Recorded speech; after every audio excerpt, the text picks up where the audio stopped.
Story of my life is not for the faint of heart.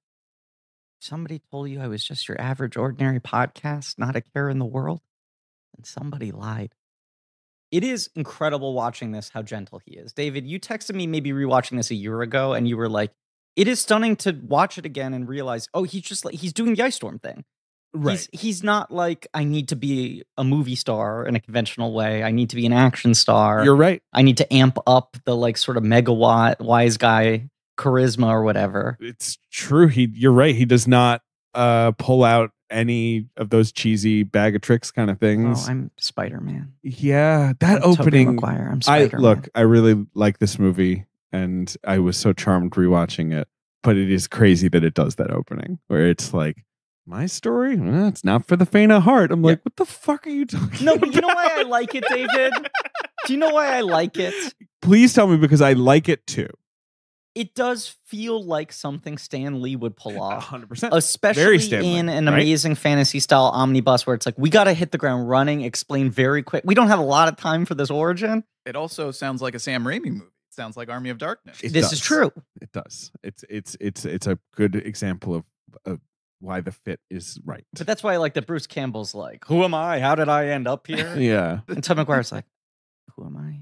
This No, story is the not for vibe the, is different. It's That not is for the true. faint of heart. I This mean, story might shock and amaze The you. Maguire performance, it's funny how, oh man, there's so much to talk about with this movie. With this movie? Yeah, like it's funny how hyped I was as a 15, 16-year-old when this movie's coming out. Just about as hyped as I've ever been Right, for any that, film, like, I will say. An actor I loved from Pleasantville Yes. and The Ice Storm and, what else? Cider House Rules, I Yeah. guess. I'm trying to think, what were the other sort of Toby... Wonder Boys. Wonder Boys. Yeah. Like, where I was like, yes! Like, Yeah. great casting. Yeah. And I love this performance. Yeah. And I think he is sort of, much like Keaton, he does kind of remain like, hey, he did it first and he did it special and we Yeah. love that. But then it became kind of like, but why isn't Peter Parker like a wisecracker? Like Right. he's in the there was eventually that backlash of like he needs, and that's of course the Tom Holland performance is so manic and up, Right. and Garfield's was Right. too, right? And Which felt Toby's not that responsive to that. acrobatic, and he didn't do that much of the stuff. Right. In the suit. Come you don't on. have someone who's and now got you the- watch and you're like, God, this is such a special thing. Yes, Yeah. yes. And even when he freaking showed up in the new one, and I haven't seen him in a movie in like 8 years. Yeah. And I'm like, how's this going to work? And I'm like, oh, he's doing the same performance. He's still doing the same gentle guy. thing. Yeah. He still had it. The continuity of it's pretty incredible. It is. I don't remember if I've told this story before or not, but I took my little cousin who's 5 to see No Way Home, and he's like a Spider-Man obsessive. Uh-huh. And it's very fascinating that he's like, What is that like? I know, right? What a weirdo. Wait, But- he's only 5? He's 5. How much Spider-Man can he fit in at the age of 5? six- I mean, I was all in way Yeah. before that. I mean, I've always, but anyway, okay, he's a I Spider-Man think he's obsessive. 5. He's either 5 or 6. Well, I'm not challenging you on his age. I'm just Sure. wondering how much Spider-Man he's been able to see, you know? He's 6 now. But he like understands like Tobey Maguire, Andrew Garfield, Tom Holland. Like he understands that they were 3 separate franchises. Sure, The Holy right. Trinity. He knows each guy by Right. their name. The Father, he the Son, understands the Holy Ghost. the first 2 or the second 2, Uh-huh. you know? Yeah, like yeah. which Spider-Man 2 are you talking about? Like Right, all that right, shit. right. And I took him to see No Way Home because his mom did not want to. Sure. And Fair. he was like jealous. He was like, I heard you've seen Spider-Man. And I was like, yeah, bro, it came out like 3 months ago. Sure. And then I realized like, oh, your mom just doesn't want to take you. I'll take you. Right. And I took him to see it. And he's like asking me my opinions on Spider-Man and the different movies and whatever. And I realized at some point, he genuinely doesn't know that the other 2 guys are in it. Oh, right. Like Oh, of course, he's 5 wow. years old. He's not on Twitter. But he knows who I they hope are he's by not name. on Twitter. He understands like those ones came first and then these But ones he came doesn't later. know And that then this I is was going born. to happen. And then Right. Tom Holland got cast. Right. Right? Right. Like he does understand that. And like 2 hours in, when you get to like Aunt May saying "Great power, great responsibility," he kind of turned to me and he was like, "Is it almost over?" And I was like, "Right, Jesus." Honestly, what 2 I did hours, in right. that movie, I was kind of like, Jesus Christ, yeah. Right. Mhm. So I had to be like, George, I think you're really gonna like what happens next. Mm. And then she died, and he was like, "That's the thing you thought I was gonna." And I was like, You're gonna "No." love this, buddy. Right. And Yeah. then you see like J. Jonah Jameson being like, "Menace," and he's like, "That's the thing." And I was like, "No, just I'll tell you when the thing's gonna happen." And portal opens up. Andrew Garfield walks out, and he goes, what? Like there was Yeah, no yeah, part yeah. of him that even considered that was a Of course, possibility. why would That's you? It's awesome. absolute Right. nonsense. Incredible, right? Yeah. And then the second portal opens up. Yeah. And you see a silhouette, and he goes, "Oh my God, it's Tobey Maguire! It's Tobey Maguire! It's Tobey Maguire! Crazy It's Tobey that a Maguire, 5-year-old right?" knows the name Tobey Right. Maguire. He was like, "It's Tobey Maguire, right?" A guy who has not been in movies his entire life. Right. Yeah, 100%. Yeah. He was like, "It's Tobey Maguire," and I was like, "I don't know, George, is Yeah. it?" And he was like, "It's You Tobey tell Maguire. me. It's Tobey Maguire." And then Tobey Maguire walks into the light, and he goes, "It's Tobey Maguire, but he's old." Well, Wow. leave the man alone. He's, So like brutal. Take that, Toby. he's brutal. 46. You Yeah. know, he's doing his best. But it was funny that he didn't understand the passage of time. Like he was Right. like, "What's the character choice here? Like, why are they making him old? Why man? is he not Right. walking out of 2002? Right. Yeah. And it was like, for how much I think one of the things that people like to rag on with a little bit of distance of like, it's a thing that happens every time a superhero gets recast. People are like, "Already? Again? Do we need another one?" And then they immediately turn to, well, what are the things that the last guy didn't pick up on? Sure. If you have a character that's been around for 75 years, no one's going to capture every element. So you're like, what do we want to correct in the next one? Right. And it was always, Toby was too old. Toby was too old. Didn't We get read as a actual high young guy. schooler, and I guess And he wasn't right. funny. wasn't He wasn't That was funny. the other He thing that wasn't he quippy. didn't. You know, he's Quippy. not. He's just not. No, He's he just was not his playing thing. the soap opera romanticism Yes. of Right, Peter right. Parker.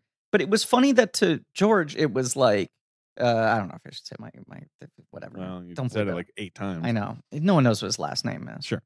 Clinton of Parliament Funkadelic. Mm-hmm. It's funny that to him it was just like, oh, Toby's like a kid, and now he's old. Sure. That I do think there's something in this performance where you're like, he is playing a boy, and even though he's He not is. I mean, look, realistically looking like a teenager, you accept it. He looks okay in this one. He In the looks- later ones, the later he ones, it's definitely good. starts to look too old. I mean, but I this have- one he's fine. I have think. no problem with it because it is of a piece of this movie Same. that feels like throwbacky, and Yeah. it's not, you know, Hollywood would cast Yes. 20-year-olds. But it is funny when it's him, Dunstan, Manganiello, and like, you know, especially Joe Manganiello, where you're like, this guy's supposed to be 17 years old. This guy like owns a home at this point. He has a mortgage. He's got a mortgage. But And no, Dunst I don't is- care. Dunst is like 20 when they filmed this. She was No, she was younger. She like turned 18 while they were shooting it. Let's see. Yes, that's right. She was like maybe 19. She was born in 82. Okay. And Tobey They mentioned that in the Maguire- commentary. I don't want to make it seem like I just know No, Kirsten I- Dunst's birthday. Actually, and- kind of crazy. Tobey Maguire's 7 years older than her. Yeah. Yeah, right. But he was so boyish. Yes, that's the You thing. know, that Oh, was- totally. Yeah. The voice helps him a lot. As much as I Yeah. was doing my parody, it's like that helps him a lot that he did have such a. His voice never dropped. No, never really has. Right. I And he's got guess. such a boyish face and that sort of like puppy dog energy. Well, I just wanted to say, it seems like based on the conversation thus far, the three of you, big Spider-Man fans, really Sure. cool guys growing up, Super cool. Yep. super Yeah. cool guys. Yeah. Right. Yep. Nailed it. I just wanted to sort of early on just be a voice on mic representing the people that, Spider-Man's cool. I'm not a fan. Like, I'm You're not a obs- fan of Spider-Man? I mean, I like them. I like the movies. I haven't seen, though, any of the other franchises. I've only seen this franchise. Well, that's not true. Well, you've seen the We've Marvel watched movies you 'cause watch we two. watched right, them for right. the Oh show. my God, those are so forgettable. Sorry. They're a Yes. little forgettable. Yeah, you're and right. you I did see did. the Garfield movies. No. Yeah, which Okay. you never You don't need to. to. No, no. No, that's fine. there's the only reason you might enjoy them is that the tech is so like uniquely bad in them. It's lot like of really I do lot like of good that. like Yeah. LCD screens with nonsense CGI or a like lot you know, of Vio computers. yeah, a lot of that. But Yeah, apart He from that, bings instead of, he doesn't use Google, he uses Bing, I Yeah, think. he's he binging bings the constantly in that fuck out of everything. Yeah. He bings who are my He parents. skateboards? Yeah, he's like binging like where is the subway? Like Yeah, he has to right. bing. He's looking for his Yeah. It's a long story. We don't need to talk There- about it. But there's- his dad has a secret subway station Right. underground. There's a secret abandoned subway station where when he figures out what the code is, No, he has to put a subway token into a Right. subway token thing, and a subway car rises out of an the abandoned ground. subway car. Wow. I'm glad I know. No memory Yeah. of that. And I've It feels seen like them. some Ninja Turtles. Like this is Yeah, like right. right. Remember Blank Man, remember, he hangs out in an abandoned subway station. Yeah, but it's like bad. But, Like, but Blank that's Man- it's funny. right. I like Yeah, I do it's too. it's a good bit. And he That's had a, a that's boot a bit on in, a, in, on in a- Amazing on Spider-Man. a Not, elastic. not a bit. No. That was always cool. That But- was one of my favorite ones. But you know, Ben's glowing. So Spider-Man Ben goes, yeah, it's fine. Blank Man been lit up. Blankman is a movie. Now we're talking. Okay. That's Okay. a superhero. I mean, when this movie's coming out, it's like superhero movies. Okay, well, there's been Superman, there's been Batman. We Sure. just had an X-Men movie, and then Right. you're kind of like, I don't know, Meteor Man, Blank Man. Like, how many others have there been? Right. Blade, No, I guess. truly. Well, and a lot Steel. Watch That's out the for thing. Spawn. A lot of the Spawn. ones that were done, like Spawn was an A-list character relative to most of the characters that were getting solo movies, because a lot of them were like, we're not going to burn the big ones. We're going to do Supergirl. Yeah, sure. We're going to do Steel. We're going to do, it was like. Well, because that was the thing. It's like now, if Warner Brothers is like, we're doing a Steel movie, it'd be like every A-list African American actor is vying for this role. Yes. Back then, it was like, I don't know, anyone want to be Steel? And everyone was like, no. And Shaq was like, I mean, okay, I'll be in a movie. David, What's right. the movie? I believe it's even weirder than that. I believe it's that Shaq had the Superman He tattoo. had the tattoo. Yes, That's right. yeah, And he was- Steel he was loved popular, Superman, and right. someone algorithmically was like, we should just do that, right? Like the whole movie was built around him. I don't think the film would have gotten made if not for him. I think you're right. Although I think partly Quincy Jones produced it, and he was also a huge Steel fan. See, again, Sure. the '90s. Look, things were happening. But this is my point. It was just sort of like, I don't know. If Shaq wants to play Steel, I guess we let that happen as a vanity project. Quincy's behind it, Right. Yeah. Very, very strange. Look, we're talking about a guy named Spiderman today. We are talking about Spider-Man. I remember the Time Out New York review of this movie. I was so excited The for all the Time reviews. Out New York review. Wow. Who was it by? I couldn't tell you. I don't know if you want to look it up. I'll Davey. try. I don't If think it even Time Out has a exists. great Yeah. archive. Yeah. that might But be tough to find. I just But remember. also, there's been a lot of Spider-Man movies. I so badly was looking for, I think like many young comic book fans are now, the validation of like, I want critics to take this movie seriously. Oh my god! As a so 13-year-old, much. I needed that so Oh, You badly. were 13. I was so much older. It's true. Well, you weren't that much older. You're like a year I or two was older than me. 65, and no, I was 21. Maybe. Okay, Okay. you're 4 or 5 years old. I was 16. Yeah. Yeah, I was Anyway, 13. It's yeah. 2002 summer, so I was 21. Yeah. Right. I just remember the time at New York making a big point of the hyphen. It was almost like the Master Builder, What a Difference an A Makes, where they go, Raimi is focused on the hyphen in his take on the material. Oh, like the idea being like The space he's both between man Spider and Spider. Man. Yeah. Oh my Yes. gosh! Wow. I just remember that was like, and it was, it was Time Out in New York. The review was like a paragraph, but they were like, the hyphen is really what That intrigues feels Raimi. kind of like the critic who I now really want to look up who it was being like, what the fuck is my lead for this? I was Like, gonna you know, like, say, what do I- like- he probably wrote it before he even saw the movie. Right, But I yeah, like remember being a what's an angle 4-star I can have that review. no one else can have? Right. And then whoever wrote the New York Times review, I think, A.O. Scott. yeah, I remember that being like, this fucking Defoe thing. Tom Charity wrote the Okay. Time Out Okay. review. Can you find the hyphen line? No, but so I don't. But like this may not be from Time Out New York. It doesn't matter. Keep Whatever. going. Whatever. I just always remember the hyphen in the name because of that. Oh, I see. So I got you on that tangent just with my little joke. I'm sorry. I Yeah, didn't mean no, to it's do fine. that. Because of course I talked about when I worked at the Disney store and you were supposed to put your favorite Disney character on your name tag. I asked for it to be Spider-Man, and I said, "Don't forget the hyphen." And they said they're sending it to Disney Legal. They're not going to forget the hyphen. And then I got a name tag with no hyphen that made it look like my name was Griffin Spiderman. Like it was just my last name. So this is Blank Check with Griffin and David. I'm Griffin. I'm David. Spiderman.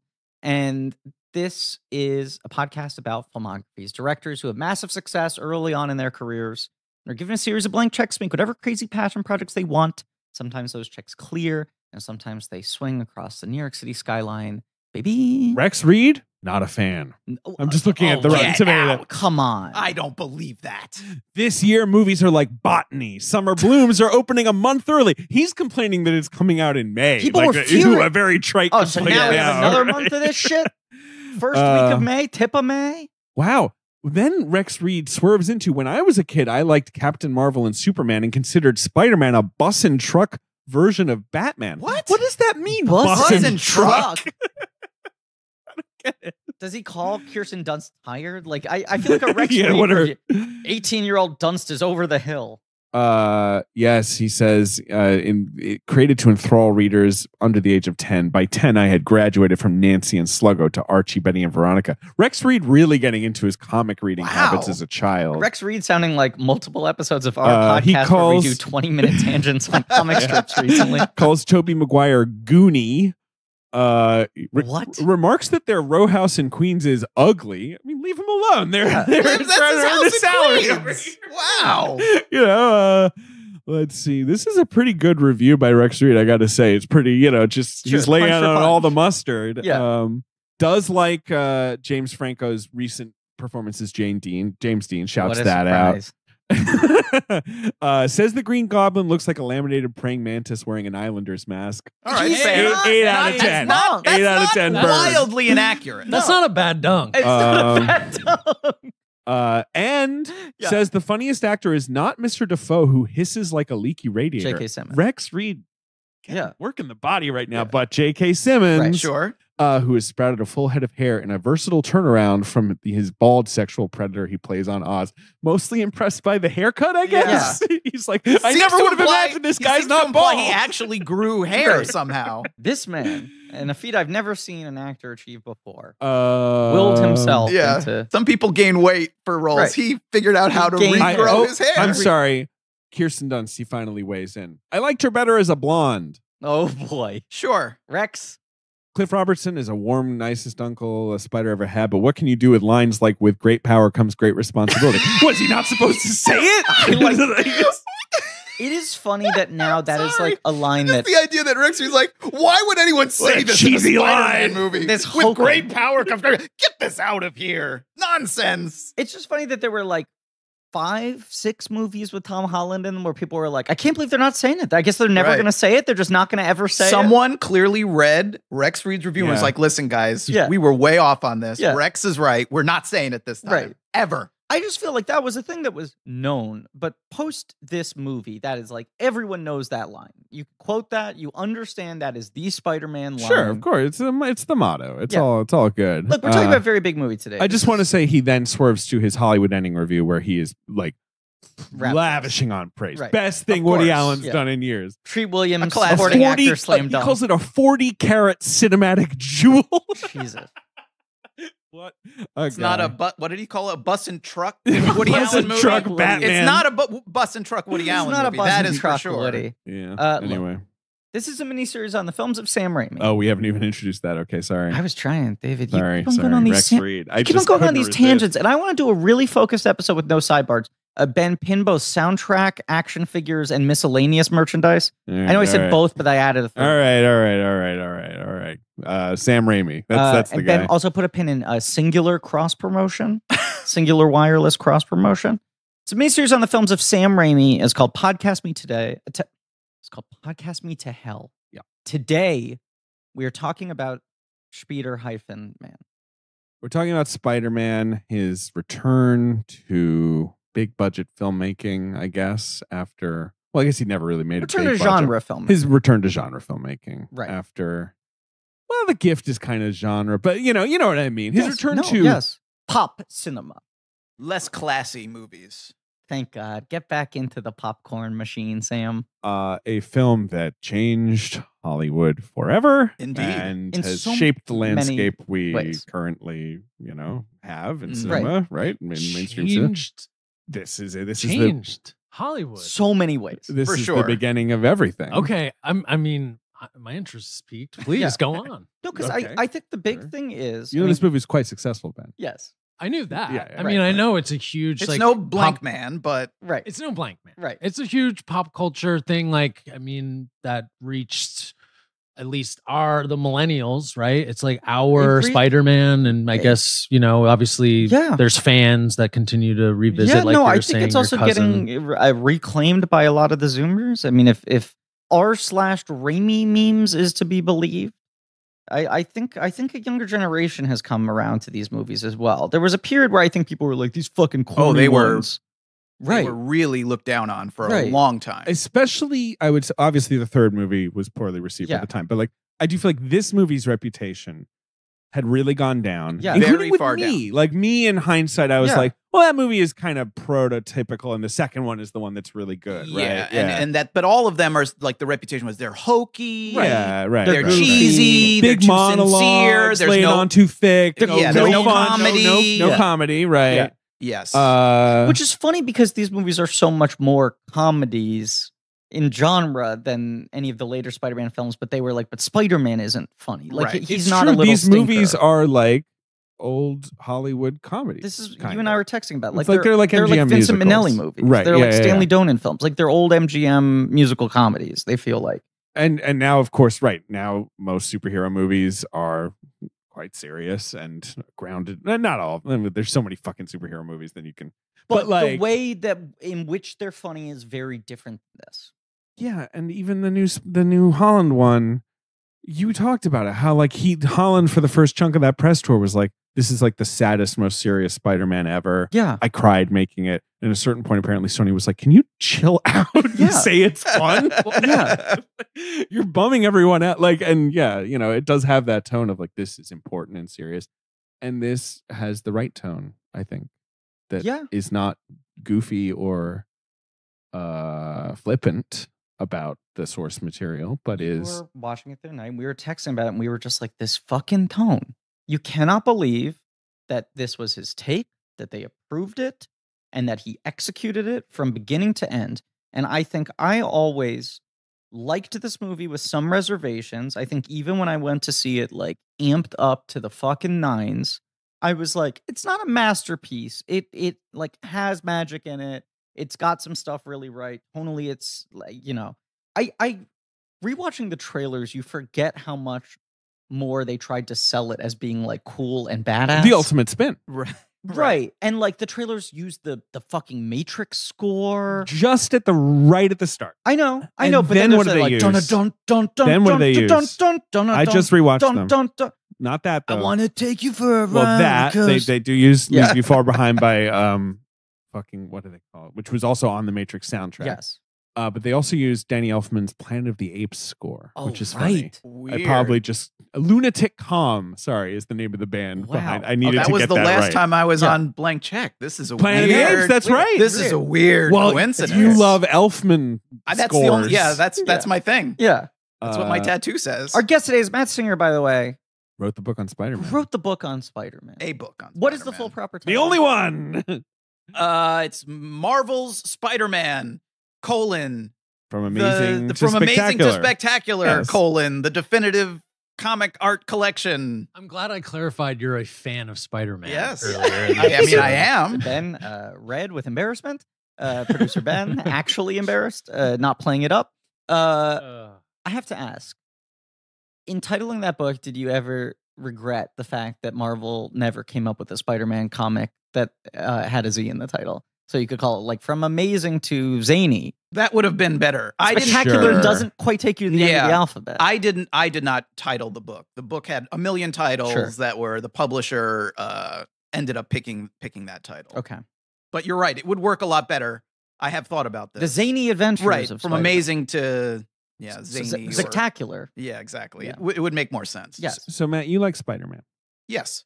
Spider. I also like Spider-Man. Spider Sounds hyphen like Man. Griffin likes Spider-Man Love too. him. He's one of my best friends, I would say. And we were all Spider-Man fans Mm-hmm. when this movie came out. I don't think I'd ever seen I had seen The Gift because I actually saw The Gift in theaters. Yeah. I don't know that I'd seen another Sam Raimi movie in 2002. we had a very different I maybe different I experience. yeah. of I this. must have seen at least a couple of the Evil Dead. Yeah, I guess I had just seen That's my those. thing. I'm Yeah, trying to yeah, yeah. remember. But I don't think I'd seen like A Simple Plan or Quick and the Right. Dead or those I'm sort trying to of remember if metal I ones. rented them right before or right after this. You were a Army of little Darkness was older, the one I didn't and see you're till a later. freaking Kim's video guy. You were Well, I wasn't there I yet. know you weren't yet, But yeah. I mean, I had the experience where when I saw Spider-Man, it was like basically my favorite director making my Yeah. favorite character. So Yeah. it was a Do you remember- mind-blowing event. hearing, I guess the internet. How did we hear that Sam Raimi was making Spider? This is what I'm trying to remember. Yeah. It was This- the internet, I think. Yeah. I mean, because the internet was yeah. big So enough. for me, like a couple of, I guess 2 years before this, I was in college. I had never seen a Sam Raimi movie. And then I was the biggest nerd at school. Like I had no friends. I had nothing.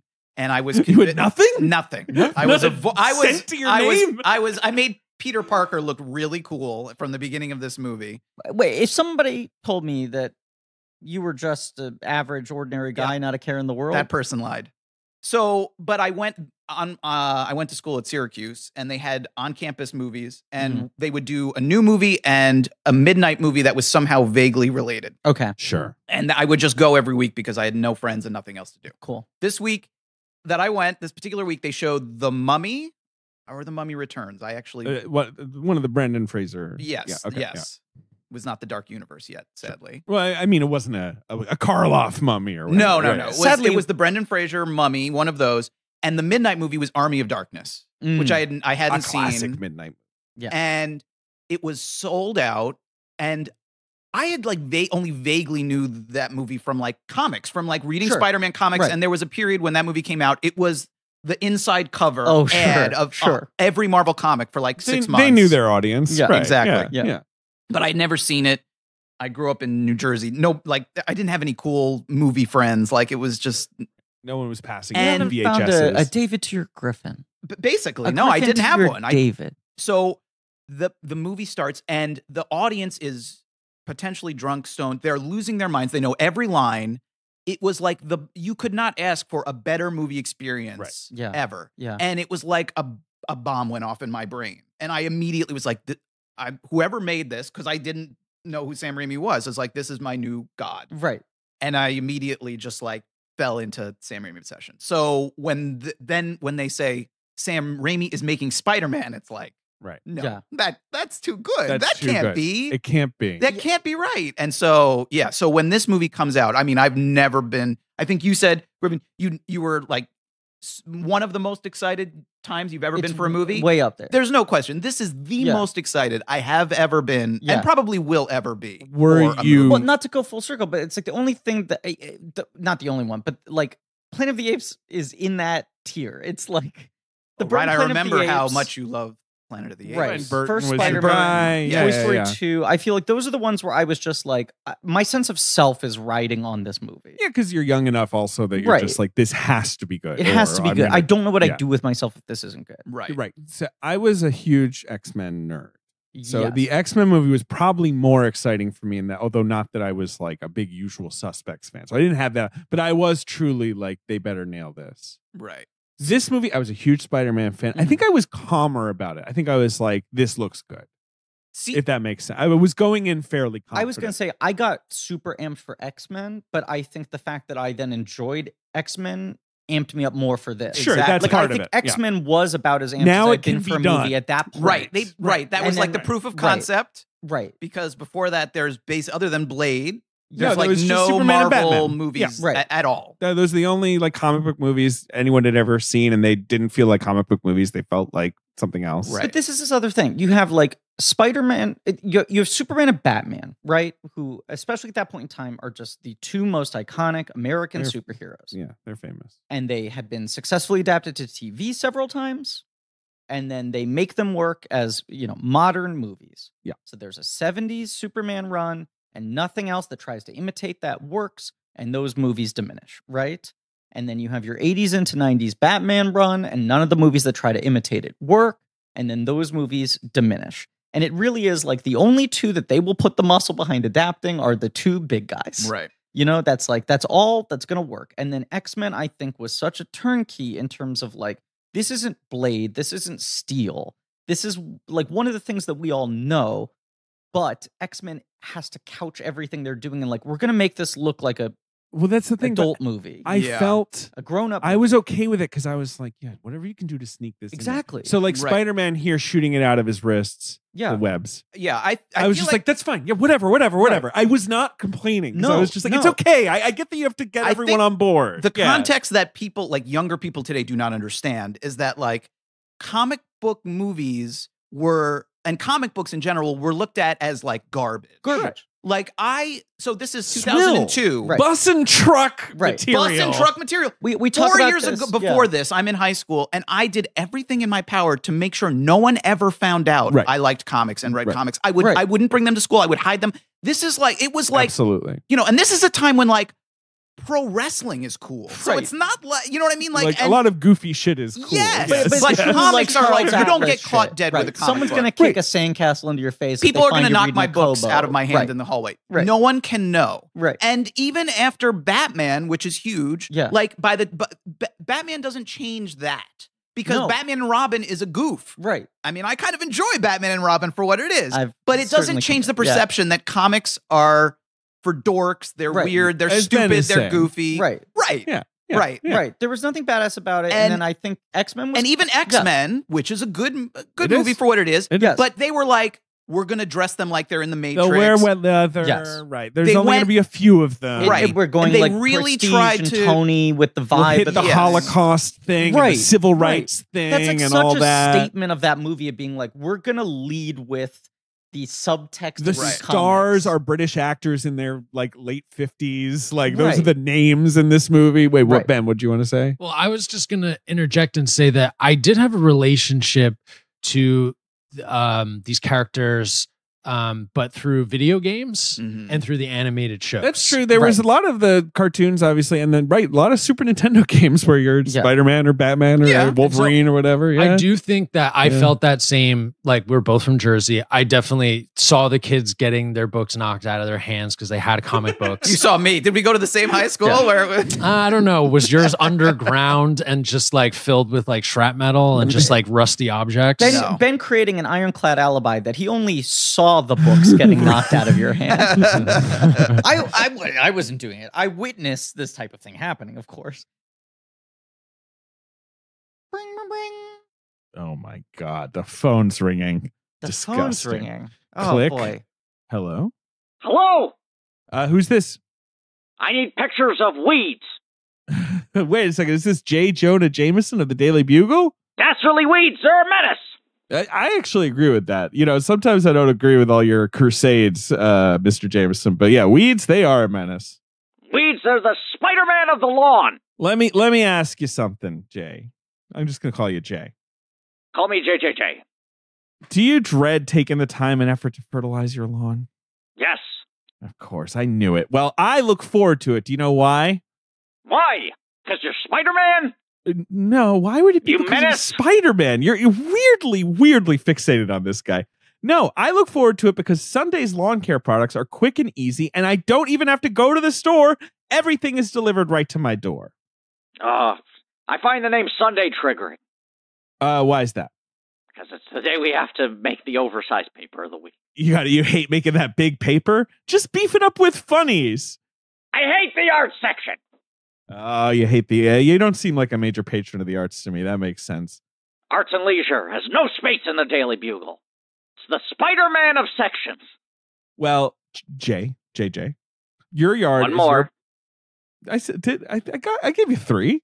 It felt like you said J, then took a beat, then corrected yourself by saying JJ. You got to say JJJ in a row. You want it all like bullets. Okay, JJJ. Well, JJJ.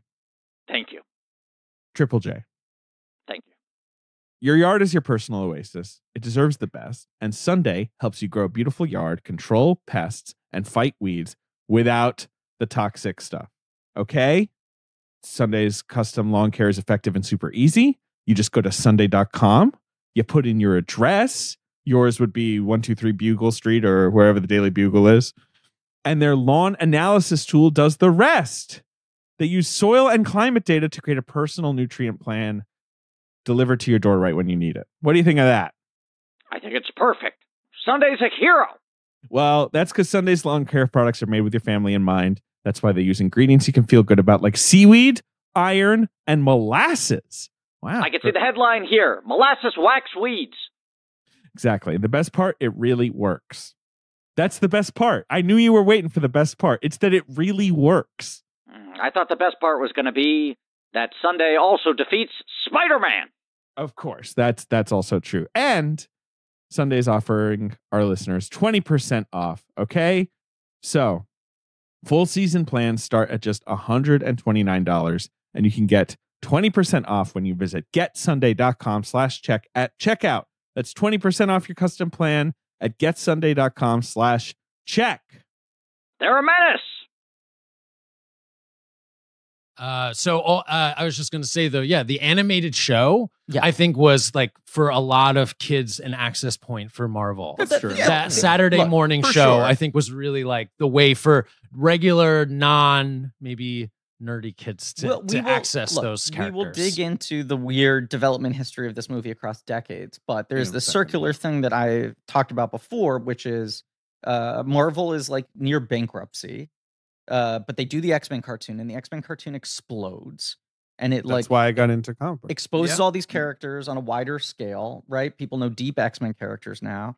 This sort of like third tier toy company, Toy Biz, gets the rights for the action figures. And they sell so many toys that when Marvel is on the brink of true filing for bankruptcy, Toy Biz buys Marvel. And then the machinery becomes, we have to do a Saturday morning cartoon or a syndicated cartoon of every one of these fucking things and pump out as many figures as we can, as many video games as you can. So the 90s do work as this perfect launching pad to be able to run with these movies when you get to the 2000s, because like these characters are all now back in rotation. Right. You're retelling many of the most iconic stories. But yes, I think that was a thing where I was so fucking amped for X-Men. And then the fact that X-Men, like that check cleared in my mind. Mhm. And then you start seeing the materials for Spider-Man and you're like, shit, they're just doing the costume? Right.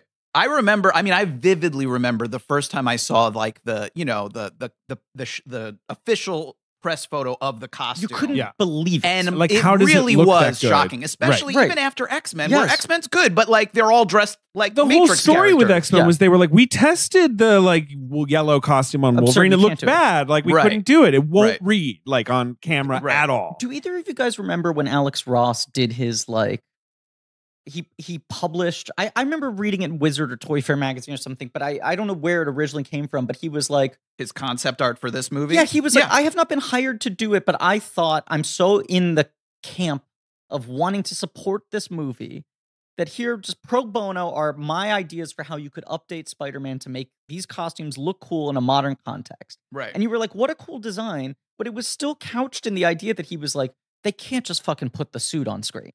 Right. I have to make this look hipper. And then they were just like, I watched all the fucking special features of everything last night, but they talked so It's much about cool. like a year of just, we know we want to do the suit. The question is just the way to execute it. And it was just the back and forth of like, how raised are the webs? What shade of red and blue? What shape are the eyes? But they were like, there was no question that the big move here was it's going to be Spider-Man in red and blue with Right. the webbing and the big white eyes. And I feel like Yes. that was the thing that when we talk about actually this was a really important movie Yes. and like influential, like that was it. It was like, we're not going to pretend that this isn't a comic book. They're like, Right. this is a comic book. 'Cause This is Spider-Man. And Superman then the movie did is right, sure, but Yeah. Batman didn't. Batman didn't. That's and the then point. everything that followed that Absolutely was kind of like, And yeah. Superman just has this kind of literary like history in a weird Yeah. way. It's seen as like, well, that's sort of an important American it's mythic. invention. Right. Right. And he is Superman, right? And you can Right. start couching. And Spider-Man is like, I don't know. He That was the dorky. thing. It's The like- important thing is that nerds Yeah. have always been treated poorly, and that's why we deserve Absolutely. everything coming to us Absolutely. and all control over Yeah. pop Right. culture, right? Right. Okay, good. We all agree. Right. Yeah, and power is not corrupting us. Absolutely. No, of No. course not. Well, Society that's is not because we've collapsing. learned that with great power comes great responsibility. Right. And So this we is would the never thing. do anything. This is a thing Right. that every nerd on the internet has really taken to heart. yes. Oh boy. But I'm just, that's what I was just trying. We can talk about the development of the movie now, but like was just trying to remember that mindset of like this being exciting and new and Yeah. different. It's another Whereas now it's it like another feels- universe. it It's kind really of crazy does. that it's like like how vivid this time is in my mind. Right. But like Yeah. I feel like your nephew or whatever Yeah. is just going to have no concept of that No. sort of. There No, was nothing life. like I these in remember- theaters. I yeah. mean, ain't it cool loading it up and being like, it's going to take 5 minutes for the photo to load and seeing it go an inch by inch Oh yeah. when it was like the X-Men costumes being revealed, right? Right. And there was that feeling of you were like, huh. And you have to like sit there and really think with it. You're like, Like, what I are guess they? that makes doing sense. here? That's Okay, okay. I guess that makes sure. Yeah. And it truly was that thing where when the Spider-Man photo loaded, the promo one I remember was him sort of Crouched on a corner of a building. It's Right. like blue and like the lighting is very like blue and red on him. Right. Yep. And I think that was it was maybe a leak. I remember seeing it on Nicole. I don't remember if it was official or not, but very soon after that was the teaser posters because they had those a while in advance. And when you were just like, holy shit, the poster is him crawling on a building and it has colors and the suit looks like that, and you're telling me Right, that's a and real guy in there? But I wasn't interested. But then it told me it would be taken for the ultimate spin, and then I decided I was interested. This is what's funny to me is they still had to be like, this is cool. This This is is like extreme, like skateboarding. What do you summer kids like? throwaway. Right, like it created the PlayStation 3 font. It did. You That know? really ghastly font. Like I get again at the time, I guess it was cool, Yeah. but like nothing about the font in the trailers and stuff. I like the title, like the actual title Love card it. of this. Like, Yes. the opening credits are nice. Yeah.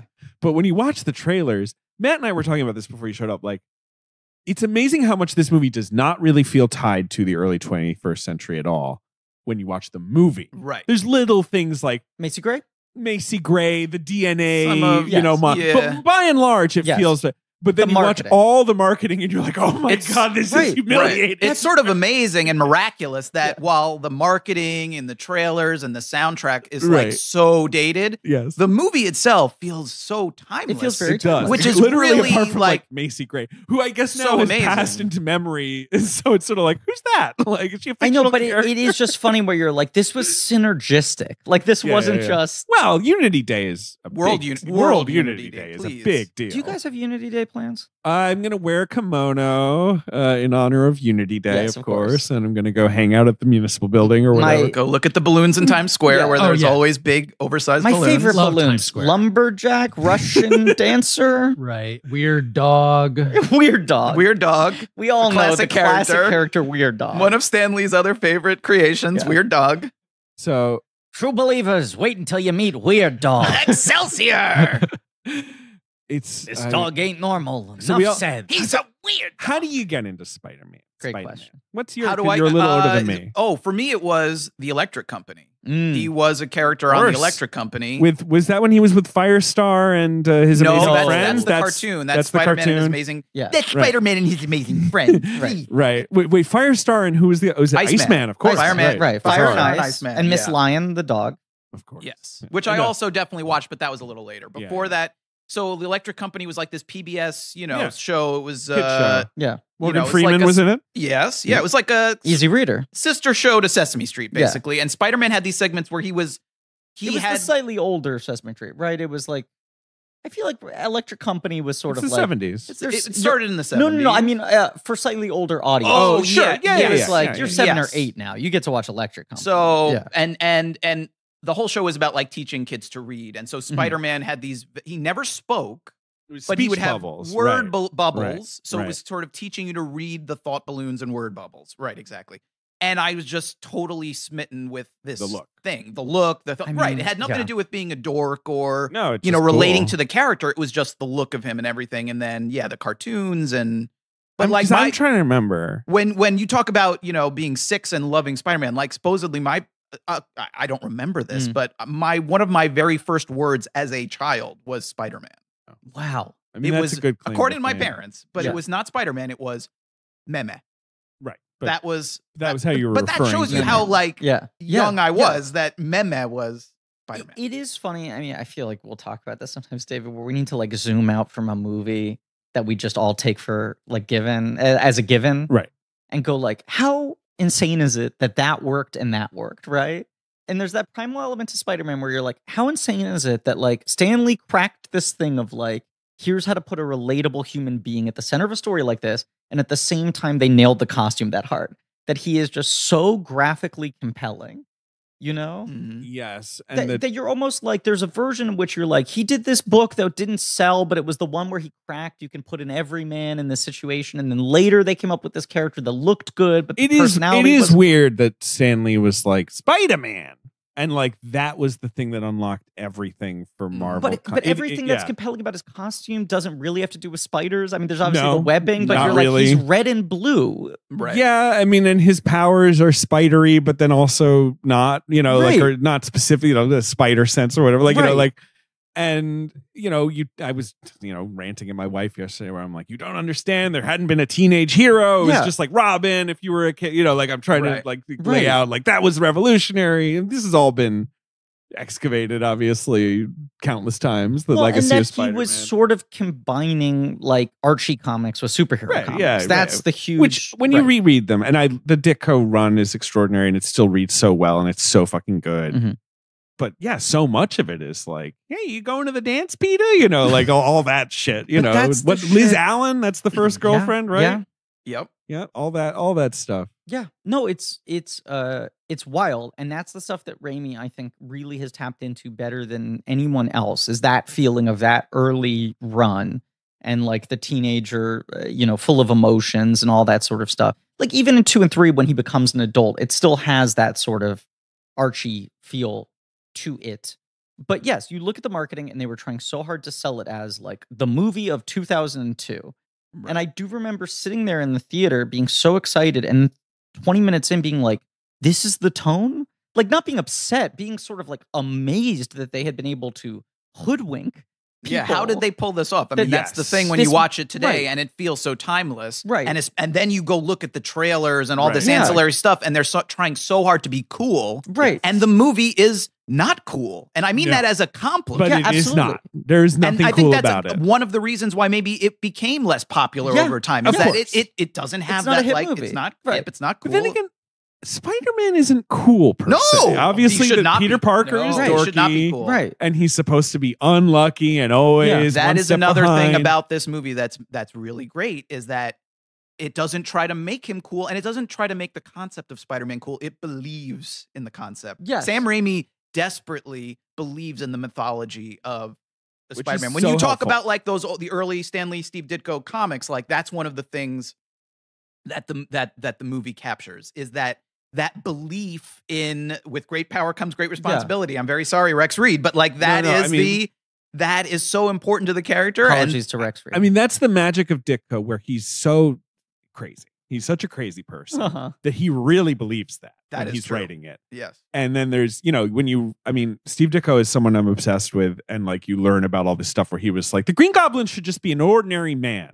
And there should be and the lesson should be, it could be anybody. And Stan Lee's like, what are you talking about? It should be Norman Osborn. That'd be a great plot twist. Like, so that kind of like fire and ice of those guys is crucial to Spider-Man working, right? Like if it was just Ditko, it'd probably be like all his other shit that's like bizarre and inscrutable. So it's so good that they were combined, but the Ditko part is what's so amazing. That all he these like things, I'm like that. he All really- these elements lined up, these different sensibilities, personalities, the graphic I love elements, Steve and the. Ditko. I What love do you wanna say Steve. about I Ditko? love Steve Ditko. Have I brought it up on the show before? Mm-hmm. Jonathan Ross did this documentary called In Search of Steve Ditko.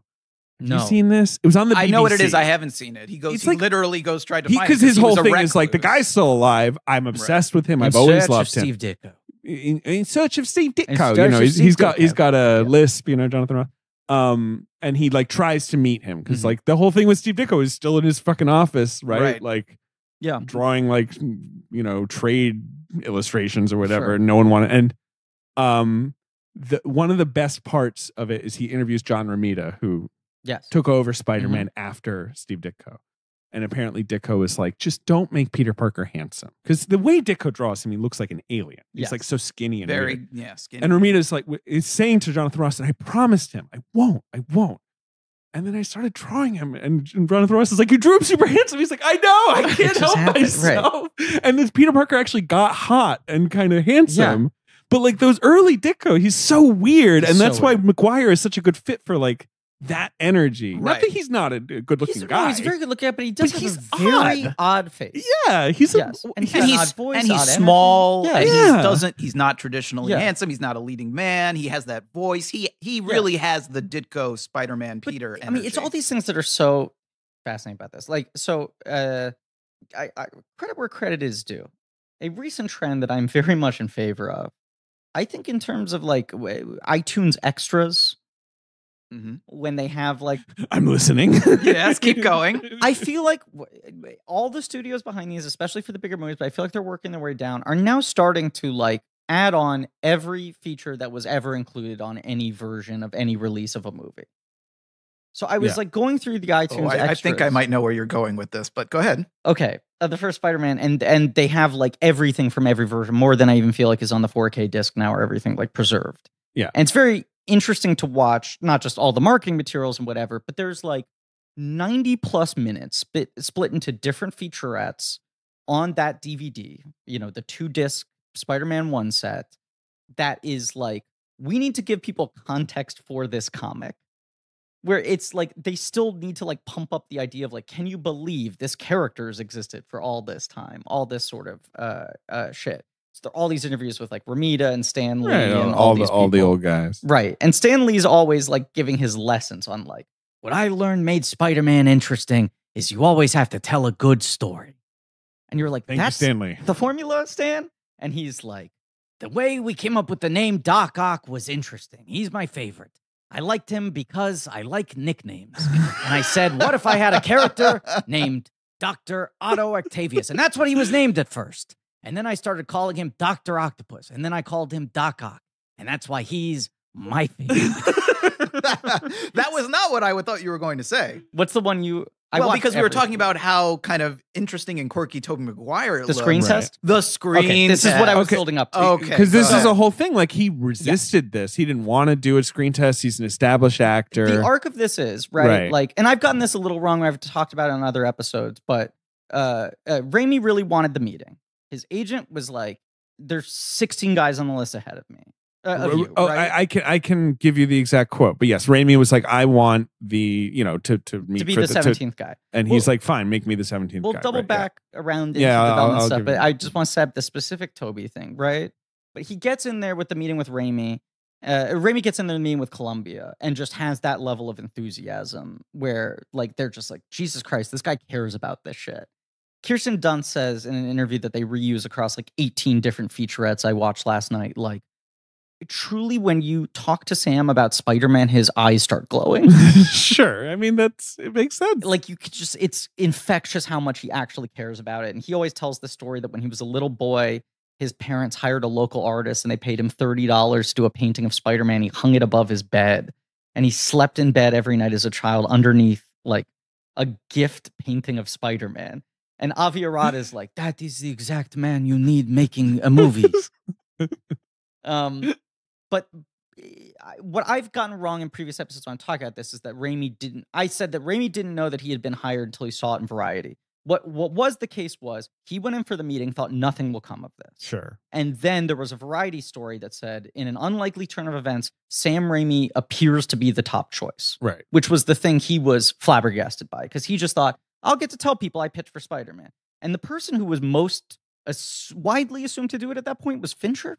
Yeah. Everyone was kind of assuming He was Fincher, a Sony guy. right? Yeah. Yeah. And people, I think, were still in the mindset of You need a Bryan Singer. You need a guy who has bona fides making adult movies and that they are were good. like, you got to do probably what Cameron was going to do. This movie has to be really shiny and high tech and whatever, you know.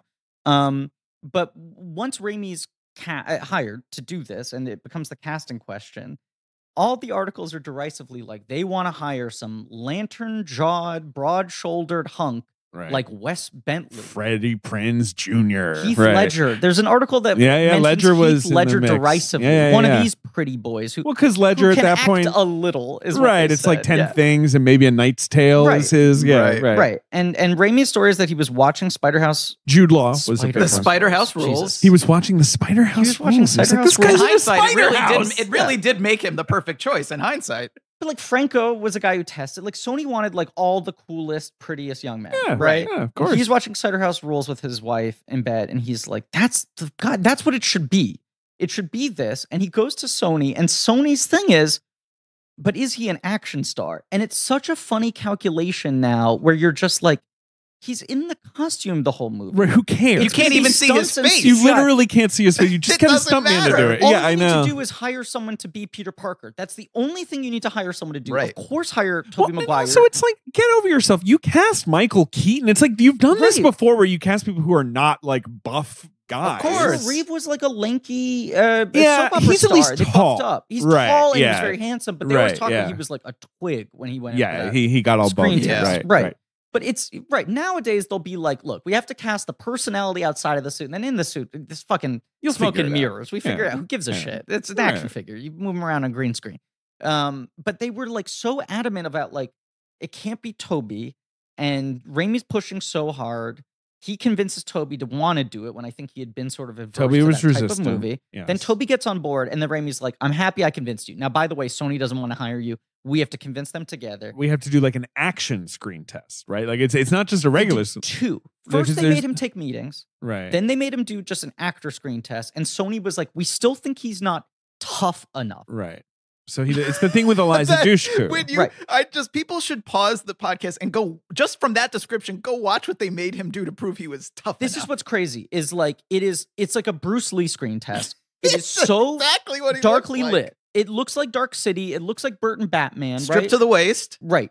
So they put Oh, him in he's shirtless. They He's put him in shirtless. a I should blue watch this. spandex bodysuit to see how he looked in the suit, and I think what was a smart move on his part, very savvy. Oh yeah, I have seen. Was this. like, I'm so ripped. Let me just like fucking roll this down and show. This off my looks like upper torso. fucking Dogville or whatever. It's just, They there's just like also- a door and a lamp. So it's these guys who are like holding Eliza Dushku up at knife Yeah, point. it's vaguely Yeah. the scene with like in the alley where he stops the muggers who are attacking Right. MJ. That's But- vaguely what it's like. It's like got like What's the fucking Dushku RoboCop. connection? Like, does he She know was her? friends with She her- says with she was friends with Wire. him. Yeah.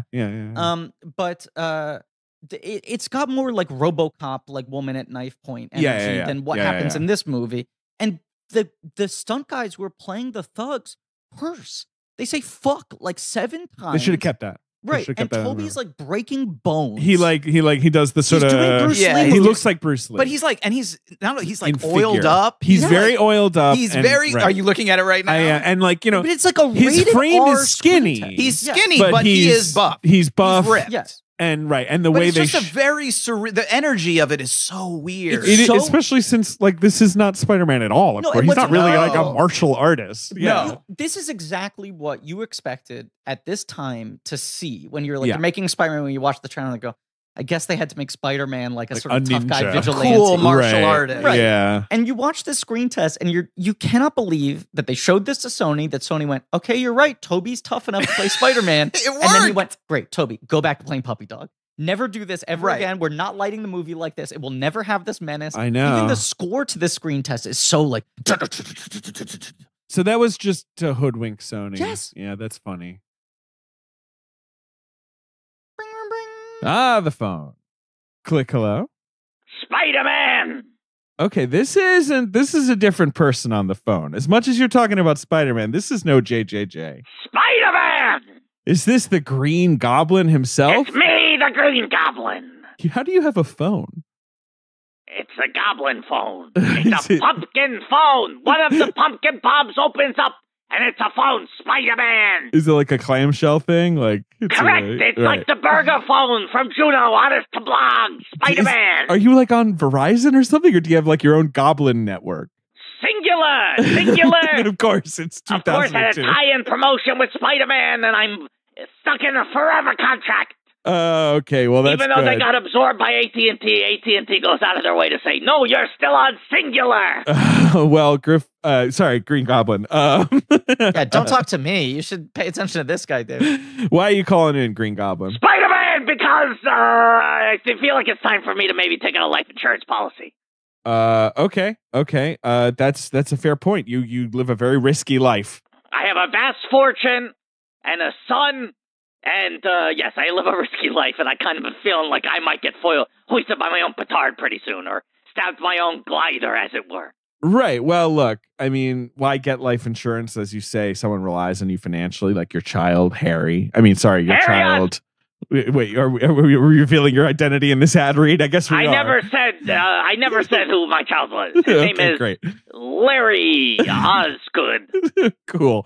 Your life insurance is going to give you some peace of mind. They'll have a financial cushion. Something happens to you. Typically, it gets more expensive as you age, so you want to get it sooner rather than later. And Policy Genius, our friends at Policy Genius, is going to make sure you're not paying a cent more than you have to for the coverage you need. So the board will be satisfied. That dang board. That dang boy. I built this company with my bare hands. So listen, Goblin.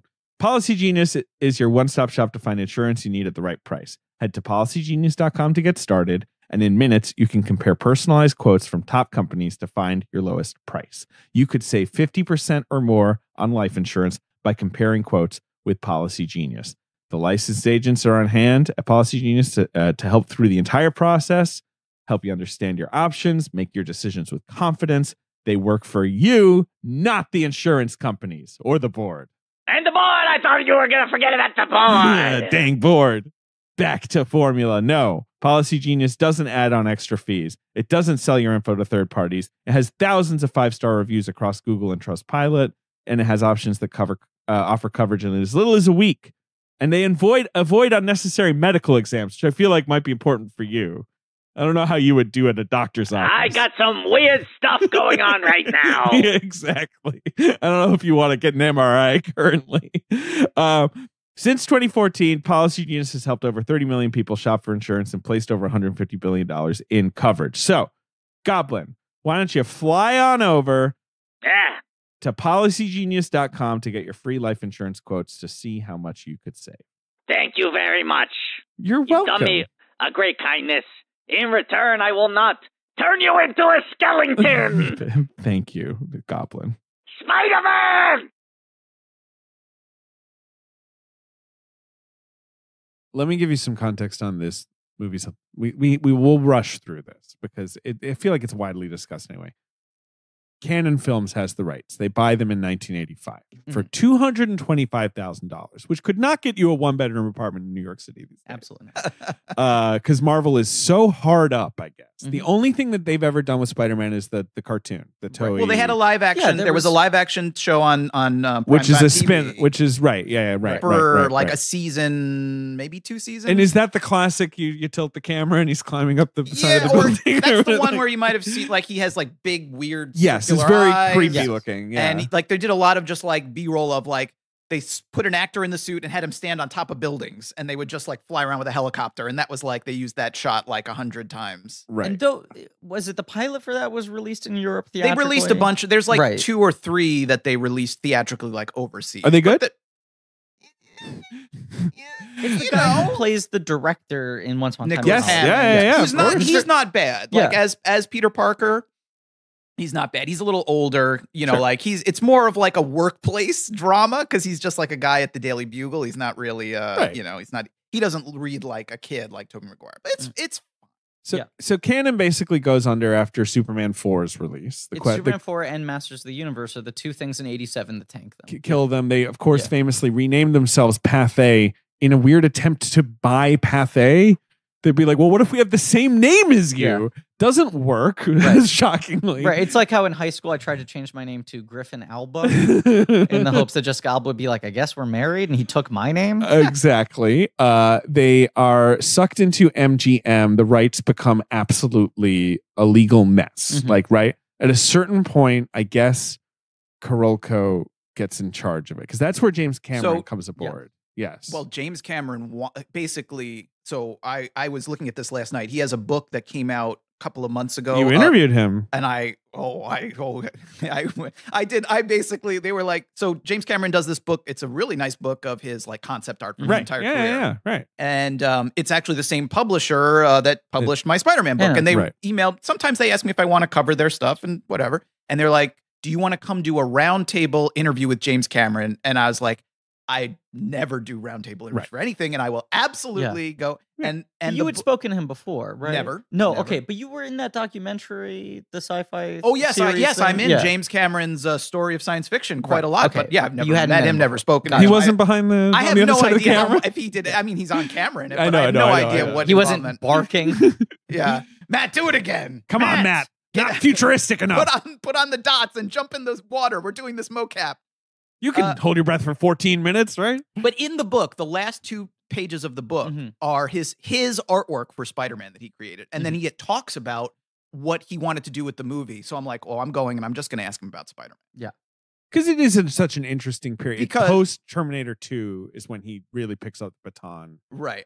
Right. It's like, It's I can do actually, it might anything. even be a little before that. I guess it's post Terminator 2 that he has the clout to demand, like, Right. this will be Right. my next project. Weren't they? But gonna he's the do one who Spider-Man basically, and when X-Men? Canon goes under, he's Right. the one who's like, well, I've always he's kind of like Sam Raimi. He's Buy always this for loved me. Spider-Man. Yeah. Yes. He wants to do it. He's trying for years to try to get someone to get the rights because you're Right. saying like it's It's this weird it's murky all thing. fucked up because, like, Right.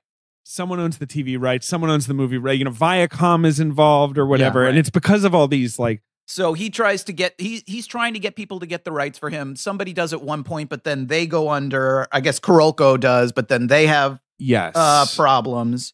He works on it for a little while, and then what happens is eventually Sony gets their hands on some of it, or they claim they do, and he tries to get Fox to buy it. Yeah, to basically take them take them on. This is so literally the Lightstorm setup. In at Fox, 1997, the film rights for Spider-Man were awarded to MGM in the wake of Kuroko's bankruptcy as part of a legal dispute over the fate of Cutthroat Island. So it's some weird judge is like, I guess the Spider-Man rights can go over here. Like he's like dividing up some pie after and then Fox comes in, James Cameron using them as a stalking horse. Right. And he's got like a 10-year deal at right. Fox And he's like, get me the Spider-Man rights. But a Los Angeles court reversed the decision I just described and said that MGM rights were worthless because they had not made a Spider-Man movie. Like they were required, I think, to make one within 10 years of buying the rights. Right. And they never had. Right. So like they never did like the Fantastic Four thing. Yeah. Right. Exactly. They never made the Ghost movie. Right. And so Sony is given the rights along with the home video rights and the television rights in a very complicated legal maneuver that like pays off Viacom or whatever. Yeah. And so now in 1999, Sony has all of Spider-Man to itself, and they will never let it go. No, obviously. This is JJ didn't pull this up, so I don't have the specifics to cite. So I'm going to tell this story broadly. But there was a thing where once Sony had the rights and they were actively developing the Spider-Man movie, and Marvel was still fairly hard up for cash. This is the late 90s. They're in terrible shape. Right. That's the other part of this that people today would not believe. They that were Marvel bankrupt. almost didn't exist. Yeah. They were totally fucked. Then like they shrank their titles. I remember like they had almost no comics anymore. Yeah. There is this infamous moment where someone at Marvel, be it a Rod or whoever, says like, if you're really bullish on making a Spider-Man movie, for like another $20 million, we'll throw in every other character. Right. And just Sony, we need like, money. they send it to some fucking executive, and he goes like, not worth it. Yeah. Iron Man? Who Right. cares? The Hulk.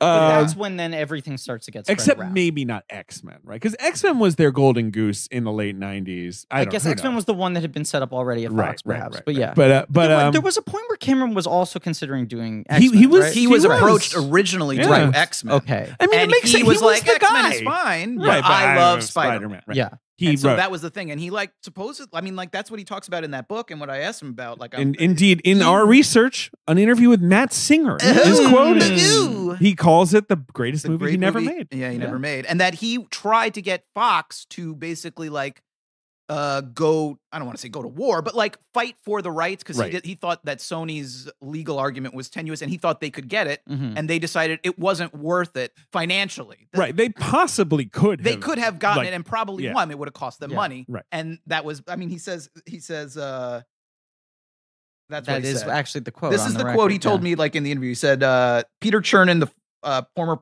president of Fox, wouldn't go to bat for the rights. He didn't want to get into a legal fight. I'm like, are you kidding? This thing could be worth, I don't know, $1 billion. Yeah. Today, $10 billion later. Per movie. Exactly. Right. Right.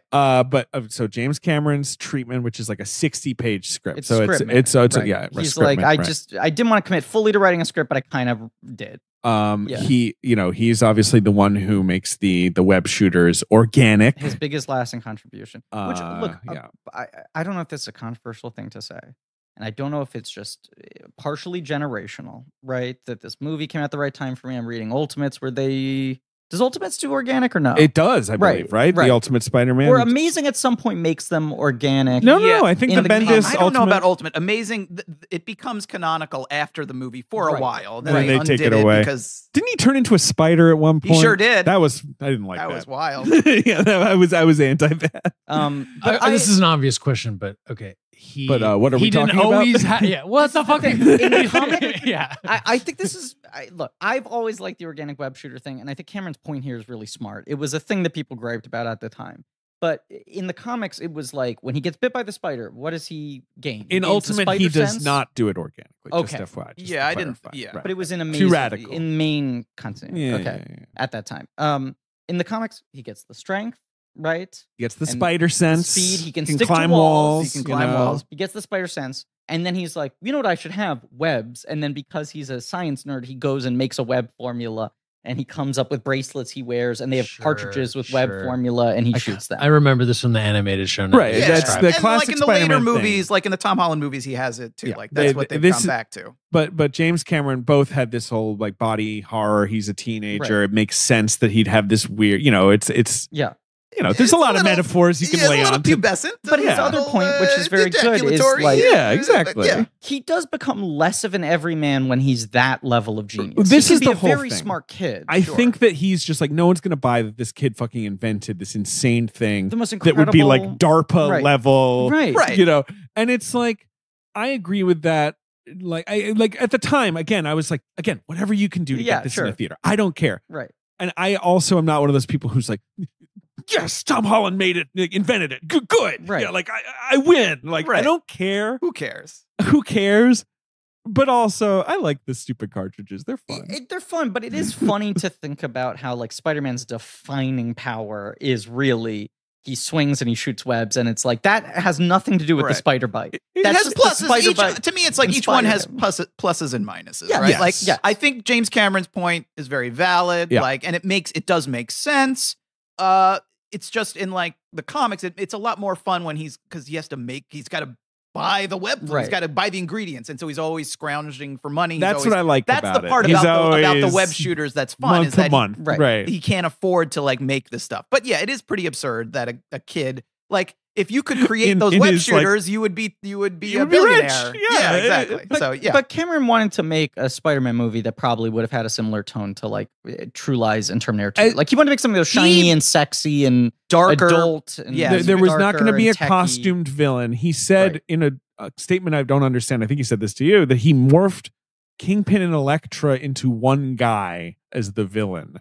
Don't really know what that is. But I guess some kind of like gangster ninja villain. Doc Ock was part of it at some point. Doc Am I Ock was part of misremembering? many scripts. Right. Like many of the scripts have these, but Cameron just Cameron said in this supposedly interview, doesn't like, like the villains. I don't like Right. the He villains. likes Venom, and he doesn't Sure. like any of the other villains, which Uh, I guess you can is- kind of see. A fucking amazing villain. Yeah, Yeah. Kingpin's great. Because here's his deal, and Matt, I'm going to tell you. Okay, about it. please. I've Tell never. Matt. What's his name? Kingpin. All right, Will I'm, writing, Smith. I'm taking these notes. Go ahead. Here's his Producer deal. Ben, Spider Splains. Big as fucking hell. He's large, tall and wide. It's like a square. Yeah. How does that work? I mean, you But just got to it see is- it to believe it. It is funny how in Spider-Man, like when Kingpin's introduced before he becomes the Daredevil villain, Yeah. Spider-Man just makes fun of how fat he is all the time. Like Yeah. it gets a little repetitive in those 70s comics. Anyway, another interesting point, of course, James Cameron not getting Spider-Man is when he's just like, you know what? I'm going to do my own thing. Right. No Right. more IP for me. Ever again. I'm going Yeah. to Pandora, baby. Like Right. it's got to be from the brain of James Cameron because I don't want to deal with this shit anymore. Okay. David Fincher, Mhm. Chris Columbus, Mhm. Ron Howard. Yeah. They're names that make sense Yeah, for that absolutely. era. Absolutely. It's Guys who can handle a big like, project. they want this movie to be big. Hire Yep. people who have made big movies that please everyone. So they are the biggest names mentioned. But yeah, Sam Raimi, like you said, he said, put me down for number 17. And he Right. surges to the top of the list because he's so passionate. And Fincher had done Fight Club with Ziskin, Laura Ziskin, and Ziskin was the main producer on this. And so people assumed, look, he's so technologically adept. Mhm. This movie is going to have to break a lot of ground and effects. He's also hip and cool, and she likes him. He's probably the guy who's going to get hired to do this. And then Raimi sees that story that says, out of nowhere, Raimi has swung into the top of the list, and he's like, holy shit, I have. And then they offer him the fucking job. The craziest part of this is the thing where he was about to go on The Gift. Yes. And Sony was like, we will pay Paramount I to think it was, delay The Gift. Like he can Yes. shoot it, and then they delayed post-production. Exactly. Yeah, right. as long as he goes straight from shooting The Gift into Spider-Man, and then he does post on both movies at the same time, we'll pay you like $1 million to delay the editing of The Gift for like 9 months. So David Koepp is the screenwriter, but of course he He's is the credited screenwriter. the credited screenwriter. There He's are the many, many Sony drafts. screenwriter before any director comes on. Yes, really, he worked right? off Yeah. of Cameron's draft. Apparently, Cameron, I got to get this right. Scott Rosenberg Alvin Sargent Mhm. all had genuine, like rights to a credit, Right. and they all voluntarily withdrew for whatever reason. Yeah. Probably because they were given money, is my assumption, by the Sony Columbia Picture Corporation. But so they were all like, whatever, and Koepp is the Yes. credited Sargent, of course, longtime he writes partners with two. Laura Ziskin. right. And then he gets the writing credits on 2 and 3. And he I worked, think he kept working on them. He's like an and old on the, guy the at that Raimi point, right? commentary. He's like an old hand, right? he's Alvin still Sargent? alive. I know, but like No, he did die. I think he died a year ago. What were you saying? But Sorry. I'm just saying, when he's writing these movies, like he was born in 1927. Like Yeah, he's he's like an in older- his 70s. Yes. Yeah, he's yeah. an older Right. And Alvin Sargent, for frame of reference, He is wrote like the Paper Moon and Ordinary People. Right, Paper Moon, not Taking Paul One. Yeah. But yeah, Paper Moon, right? Right. He's like not David Koepp. It's but not I a think- genre guy, right? I have always viewed him as the secret sauce to these movies in a lot of ways.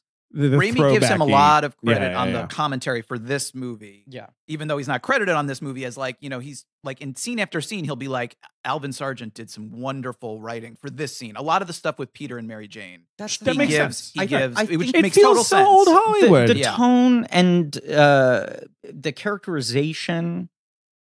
I mean, And just how broad it is, yes. and not sincere, I guess is the word, right? Yeah. And not afraid of being sincere. I mean, we'll talk about it, but the monologue Peter does to Mary Jane in the the end. hospital. At the hospital. Where he's talking You mean about the thing looking he at told her- Spider-Man. the thing that, of course, he told Right. Spider-Man when talking to Spider. Which, by the way, that was a scene I remember seeing in the theater opening weekend where the audience started laughing and they Right. were like, "This is too much. You have now pushed 100%. it one step too far." And I watch it now and I'm like, "This is the most endearing." Well, shit because in now, the like, world. Kevin Feige would shoot a bazooka at this scene. Yeah. He'd be like, "Get it off of the screen!" I Like, don't want- and, I don't wanna get ahead too of it. sincere. Yeah, Not to get ahead of ourselves, but the scene I want to pin that is the one where I watch it and I go, "This would just never happen Which? today." And if it did, it would not have this tone. It would not have this breathing Which room. Macy Gray performing live. it just wouldn't have the tone. Which was a Sargent note I heard. It was like Macy Gray should be at Unity Parade. Yeah. The Peter, Mary, Jane backyard conversation. Yeah, sure, right. Like where she's, "I want to be an actress." That scene, and he's. We're gonna talk about that Okay, for well, 45 sure. minutes. We'll get back. The original script, we're not going to talk about it for 45 minutes. But yeah, I 35. have a hard out. Electro, Sandman, Dr. Octopus, and Green Goblin, all in the original Koepp script. Too many So they sort of slowly sand him out, but it was going to be Green Goblin and Doc Ock, for a long time. and then they Yeah. finally were like, you know what, we can't have like a Doc Ock and a Green Goblin origin story. This movie is a tight 121 minutes. Yeah. Now I guess it would be different, probably, right? Yeah. I don't know, but yeah. Almost certainly. There was a yep. thing. I mean, it's like stupid, right? But I was like digging into all the merch for this movie, and there was an odd item I remember. Early 2000s push to revolutionize trading cards, where trading cards were CD-ROMs. Sure. This sounds like a Griffin thing. Absolutely, Griffin thing. Yep. But there was a set I remember Forbidden Planet selling that was like the Spider-Man CD-ROM trading cards, where it's like each card has movie clips and bios and whatever, right? And so it was a pack of the 4 characters, and it was Spider-Man, Mary Jane, Green Goblin, and the 4th one is just Harry Osborn sitting at a desk. We And love it. It is funny to think about that being like, who's our 4th most merchandisable character? It's also wild that they take 3 movies to do him. yeah, That he's just hanging out in these 2 right. movies. That he's just hanging out for 3 movies. Like the patience.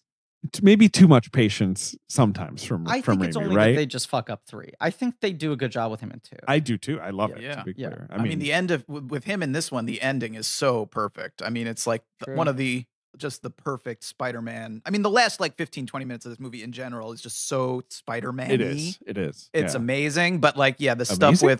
stuff with Spectacular. yeah, sensational. Friendly Web of? neighborhood. Sorry. This, Web of. Exactly.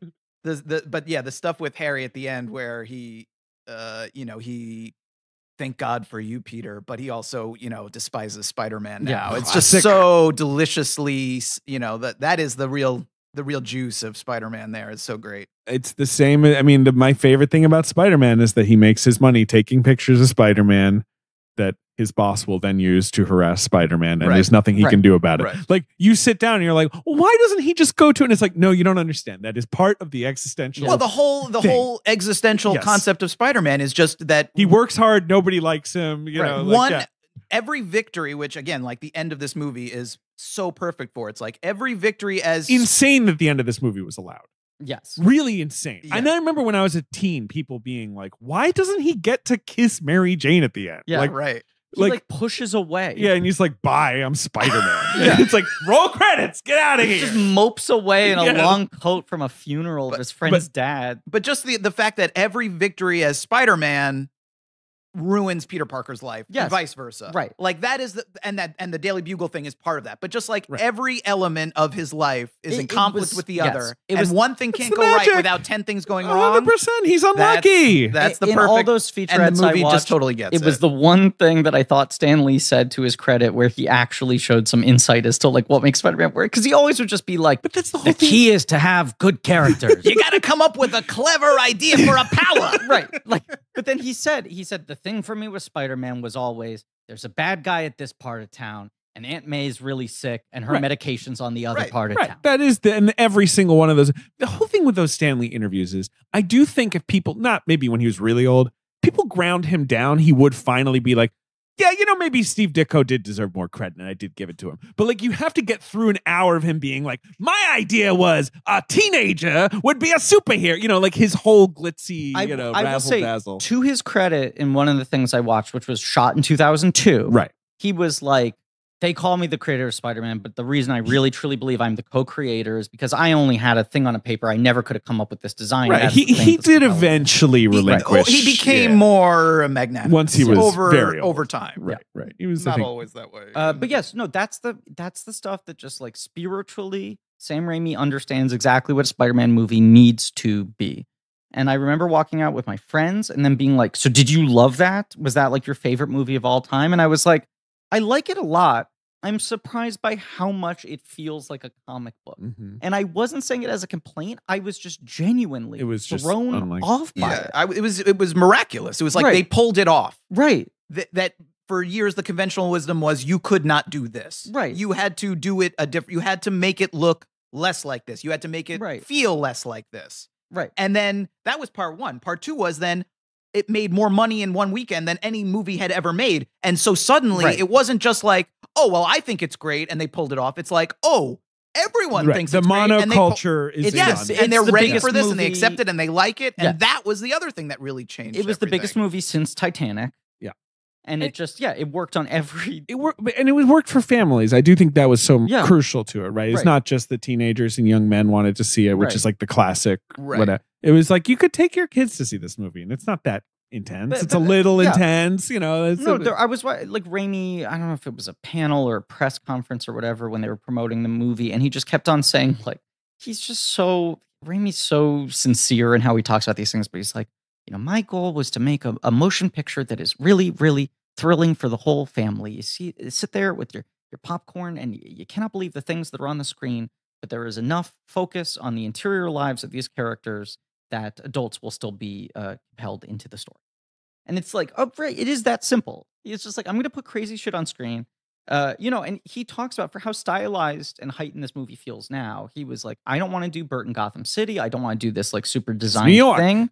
Right. But a thing that is so smart is he was like, I want it to be real New York. I want to shoot in real New York, real locations. Because that was a superpower of the comics that it was like. And this is the first movie that does that, right? Absolutely. Like this is the beginning of New Really? York as like a Yeah. hot filming location. But he again, was yeah. like, we went out of our way to try to find all the genuine locations in New York that feel magical.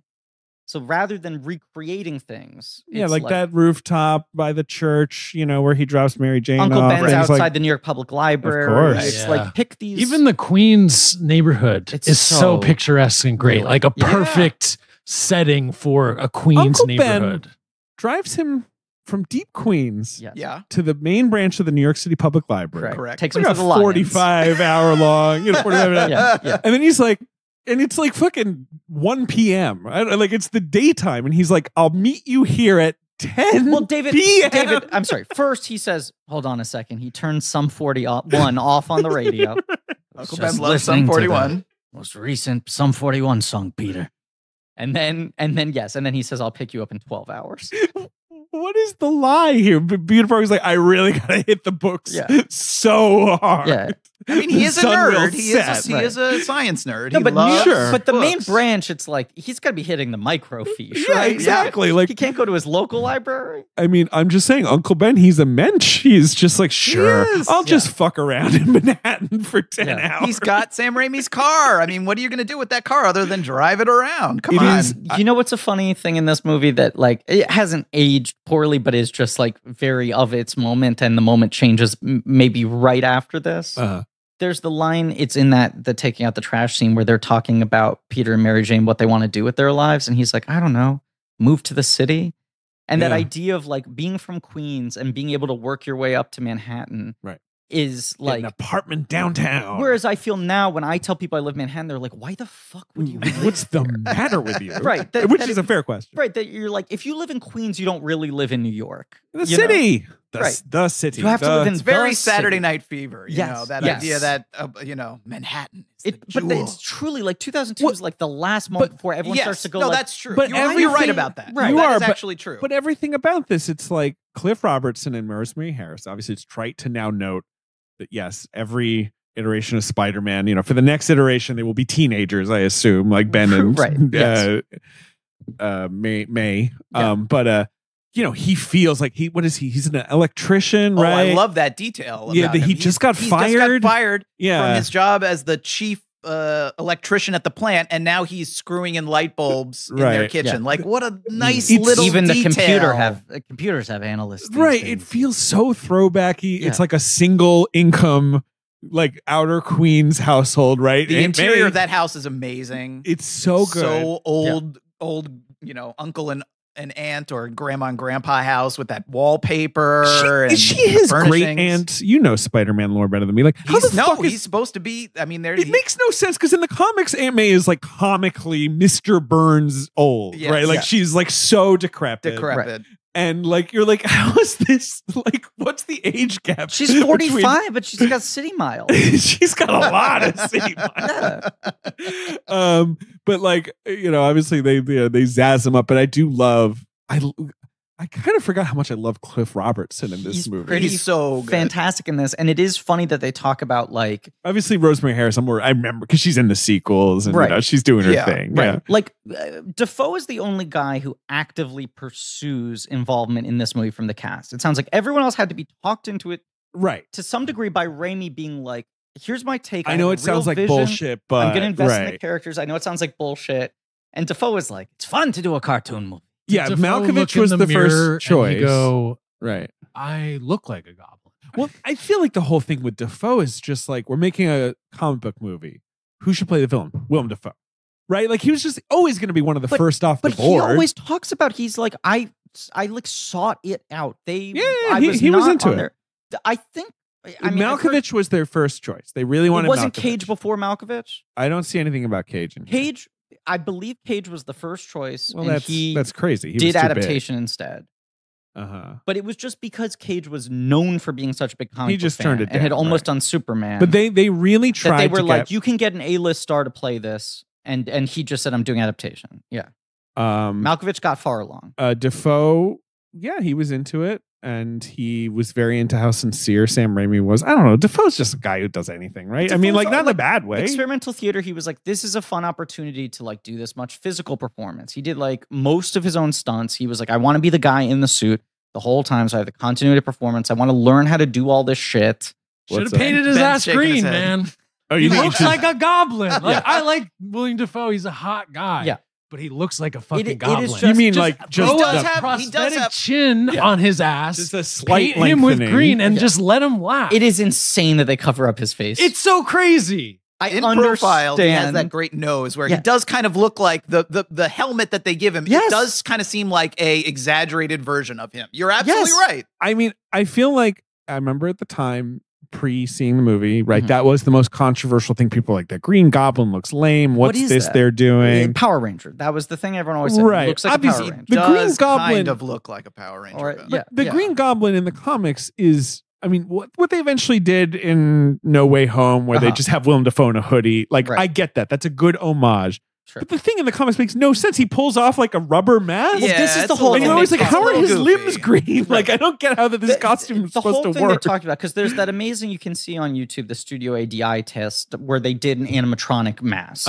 Right. Yeah. that looked like a goblin face, and it actually looked very cool. But Raimi was like, the logic of it always like just befuddled me, where it was like, he's a guy, he puts a rubber mask on, and then when he puts the mask on, the mask has full expressions. Right. It just Right. looks like a cartoon It's like face. Jim Yeah. Carrey, the mask, where it's like glued to his This face. is the. Yes. Yeah. Yeah. I mean, it looks incredible. It It does. looks very fucking cool. But you also go, but you're right. The logic of it is a Why little would he weird. look like Right, this? That's right. The thing with Green Goblin My- doesn't make a lot of sense. No. My big issue with the Green Goblin getup in this movie is actually not even how it looks, but the sound, where they don't like his all of his lines are like 80 yards 6 months later. It doesn't match. and it totally. doesn't match the visual and his Yeah. movements, and he doesn't sound like he's wearing a mask at all. Like And the- Spider-Man, Tobey Maguire, when Yes, he's talking, they do a good job with it that. sounds like he's talking Sure. through a mask. They do the weird thing where, you can see his eyes, he'll like pop open the eyes. Right. Or the mouth. Sometimes you can see Where I through feel the like they're mesh. trying to Yeah, get there's like a Defoe mesh over the mouth. involved. Right.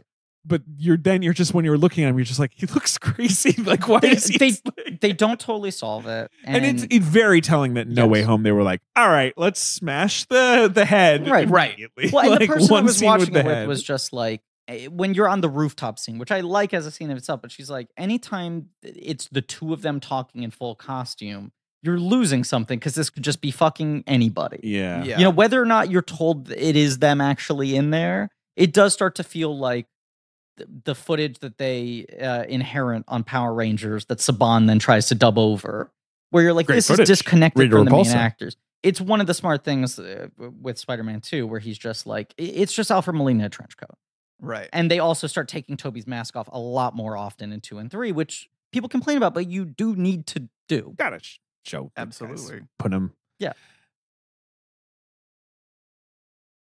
David? Yep. Let me ask you something. Oh, I guess I'll allow it. No, because look, no one's calling in, okay? This is going to be a normal ad A read. chill I just convo. It's going to be a very chill convo. I want to ask you a question. Sure. What if there was someone out there who kept a log of every single thing you did every minute of the day? I think that'd be pretty creepy. I think it'd be pretty creepy. What if I told you that's exactly what happens every time you go online? Someone's watching you. You're trapped. You're bring. Wait a second. Oh, no. I'm going Wait to a pick this up. I'm going to pick this up. I apologize for cutting off this conversation, Griffin. Hello? Are you ready? Hello. Is this Bonesaw McGraw on the Bonesaw's telephone? ready. You're Okay. going nowhere. I got you for lifetime monitoring all your activities on the internet. Bonesaw, I didn't realize that you had transitioned to data harvesting from your I'm wrestling data career. harvesting. Well, so Bonesaw, clearly you know that your internet provider is allowed to store logs of every website you've ever visited and can legally sell that data to anyone. I know that because I buy all the data and you're going nowhere. Well, I got some bad news for you. I use ExpressVPN. What? Yeah, well, it reroutes my internet connection through their secure servers, so my internet provider can't see or log what I do online. Bonesaw hates that. And I know what you're thinking, Bonesaw. If I'm routing my data through a VPN, then doesn't that just mean the VPN can see what I'm doing and log my data that way? Ha, Bonesaw wins again. No, you're right to think that many VPNs do claim to have a no-log policy, but have been caught logging customer activity. But ExpressVPN is the only VPN I trust because they use trusted server technology. They were the first VPN provider to engineer all their VPN services to run in RAM, so it's impossible for them to store any data, any logs of any ExpressVPN customer. Can't be stored. Bonesaw hates that. I'm going to read something for you verbatim. And I know that's really exciting for you. Thank you. ExpressVPN is so confident in their no logs claim they even had one of the biggest assurance firms, PricewaterhouseCoopers, audit their technology. It's no wonder The Verge named ExpressVPN the #1 VPN in the world. PricewaterhouseCooper, they keep the Oscar winners in a briefcase backstage. And I know you've tried to nab that briefcase, Bonesaw. I have. I've tried to trick them and say, hey, come out for a couple drinks with me, but they're going nowhere. Bonesaw, can you stop letting people keep logs of what you do online and just visit expressvpn.com/check right now to find out how you can get 3 months free. Will you do it for me? I don't want to do that, but I can't stop your listeners from doing that as much as I wish I could buy their data. That's right. To keep Bonesaw away, guys, just go to expressvpn.com/check, expressvpn.com/check to learn more. David, I gotta be honest. Okay, what's up, Bonesaw? This could be a real hit to my income. I'm sorry. The wrestling thing's not going well. I'm in a little bit of a Randy the Ram situation. The data I was flipping that for a good price. That was really where I was making my bones, as it were. Yeah, I'm sorry, Bonesaw. I don't want you to be struggling to eat out there. I hope you figure it out. But ExpressVPN. I got a husband to support. Oh. I've decided the Bonesaw's canonically gay, so that joke in the movie is no longer as mean. That's good. I appreciate that. And when you say I, you clearly mean yourself. Bonesaw. Okay, anyway, you're going nowhere. Bye. Bye. Yeah, let's just talk about the movie Spider-Man a little bit. Should we just take a quick picture before we get into the plot? Do you guys want to just like all get into a line and then a spider will come down from the ceiling and bite us? Oh, right. For the school paper. Correct. Yes, right. I was trying to get us in quicker. Yeah. So here's the thing with this movie. I made the very intimate confession to the woman I've been dating that the Universal fanfare gets me really jazzed. That there are a few things that get me more excited in the world, and the graphics of the globe and whatever, right? Right. So we're watching this movie, and she stayed after you said that. We've had a number of conversations. We're working through it. It's a fair question. Any time that she'll throw it back in my face as often as she can. But when we're watching this movie and the Columbia lady comes on, she goes like, "Oh, does the fucking Columbia lady get you amped too?" And I was like, "No, I'm not some fucking freak." Yeah, but then the strings. And then exactly, I have to admit, the strings do get me. They're really good. It's one of those things where just like when you hear the Danny Elfman Batman theme for the first time, you're like, "Fuck yeah, this is what Batman sounds like." Yeah. And I remember just because the trailers used other scores and pop songs and shit, having no sense of what the score of this movie was going to be before sitting down in the theater. And when those strings start, just immediately feeling goosebumps of like, fuck, this sounds like Spider-Man. He has like musically captured Spider-Man, and no one has improved upon it since him. So to me, like I remember, again, sitting in the theater the very first time seeing this, and the moment for me early on where I was like, oh, we're in good shape, is when the title credit comes up based on the Marvel comic book by Stan Lee and Steve Ditko. Yeah. They give both of them credit, and they're credited in the opening credits, which is something that, wasn't done. We're not going to acknowledge that. They were showing that off with pride. pride. They were like, right, exactly. It wasn't like something they shoved at the end of the movie or, it was like front and center based on the Marvel comic book by Stan Lee and Steve Ditko. I was like, oh. But it did feel that like feels different. Raimi got the job through enthusiasm, and somehow he convinced everyone at Sony to be like, fuck it, we're just going to do this. We're just going to do this. We're just going to make a Spider-Man movie. I was not convinced at all until I was told the story was not for the faint of heart. And then I was like, well. But David, you were assuming he was an ordinary guy, not a care in the world. Exactly. And then I was told that someone had lied to me. Someone had lied to But that's a great scene too. Like the opening scene. I love the way he's, the voiceover, but the way he's introduced. The bus. Through, right. I didn't even take this guy. And the then guy eating he's the donut. riding alongside and the the fact bus. that he's introduced as just like the hand, he's almost looks subterranean.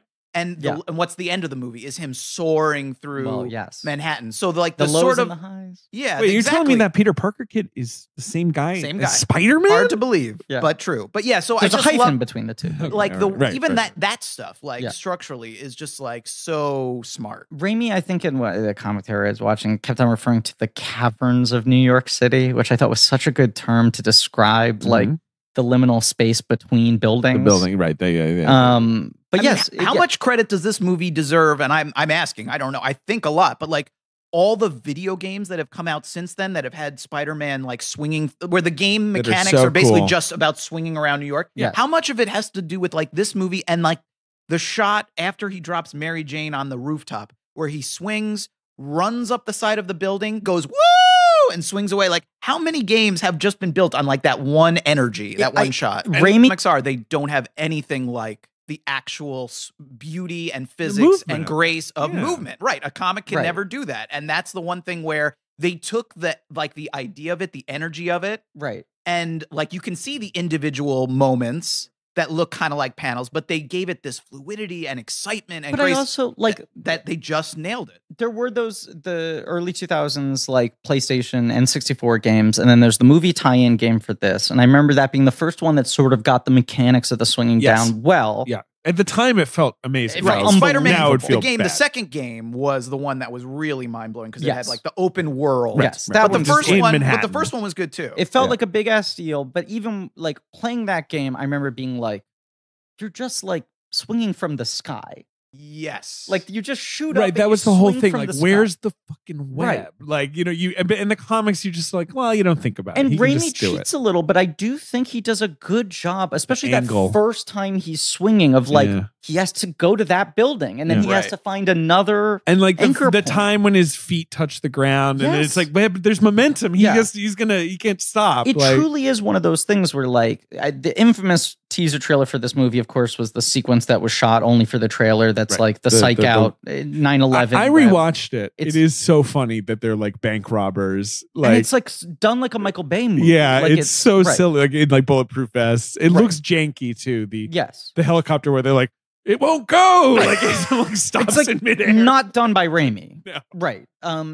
But then Obviously, famously, the James Cameron script had a climax of the World Trade Center. FYI. and that the World Trade Center was like his nest. Like he Yes. had a permanent web Right. up there that he would use says to in an hang interview, like, I love Sam Raimi. I hope he takes it out of there. out. Right. Because whatever. Obviously, Yeah. he was going to take it out of there. Jesus. But I do think putting the glimpses of the swinging in the trailers, both that original teaser and the later trailers, was The the ultimate thing that spin. made this like a fucking no. But that was the thing. The whole thing was like ultimate spin, and look at this fucking footage. look at no, how cool no. it looked. It Right, was it cool. was just incredible, and I think Raimi nailed it so hard that all the other movies have been fucked because they're just like, we don't want to redo exactly what he did, Well, and it feels like Holland doesn't even swing that much. look, I'll say this. I mean, if the Mark Webb movie, Uh-huh. the guy has the last name Webb. Well, Perfect. you had to hire him. Remember, it had the gimmick of the first person photography where you Yeah. see him like climb up the wall. Right. Yeah. That was like cool for 5 seconds. That was and the then you're sort of teaser, But it was yeah, only it's in a like teaser. one or in the two shots. movie. They Yeah, didn't it do was that not- much yeah. in the movie. I do like in the Holland movies when he swings with MJ That- and she's flipping out that's because the she's good like, thing. this is awful. Yeah. Like, Yes. That- I do think that's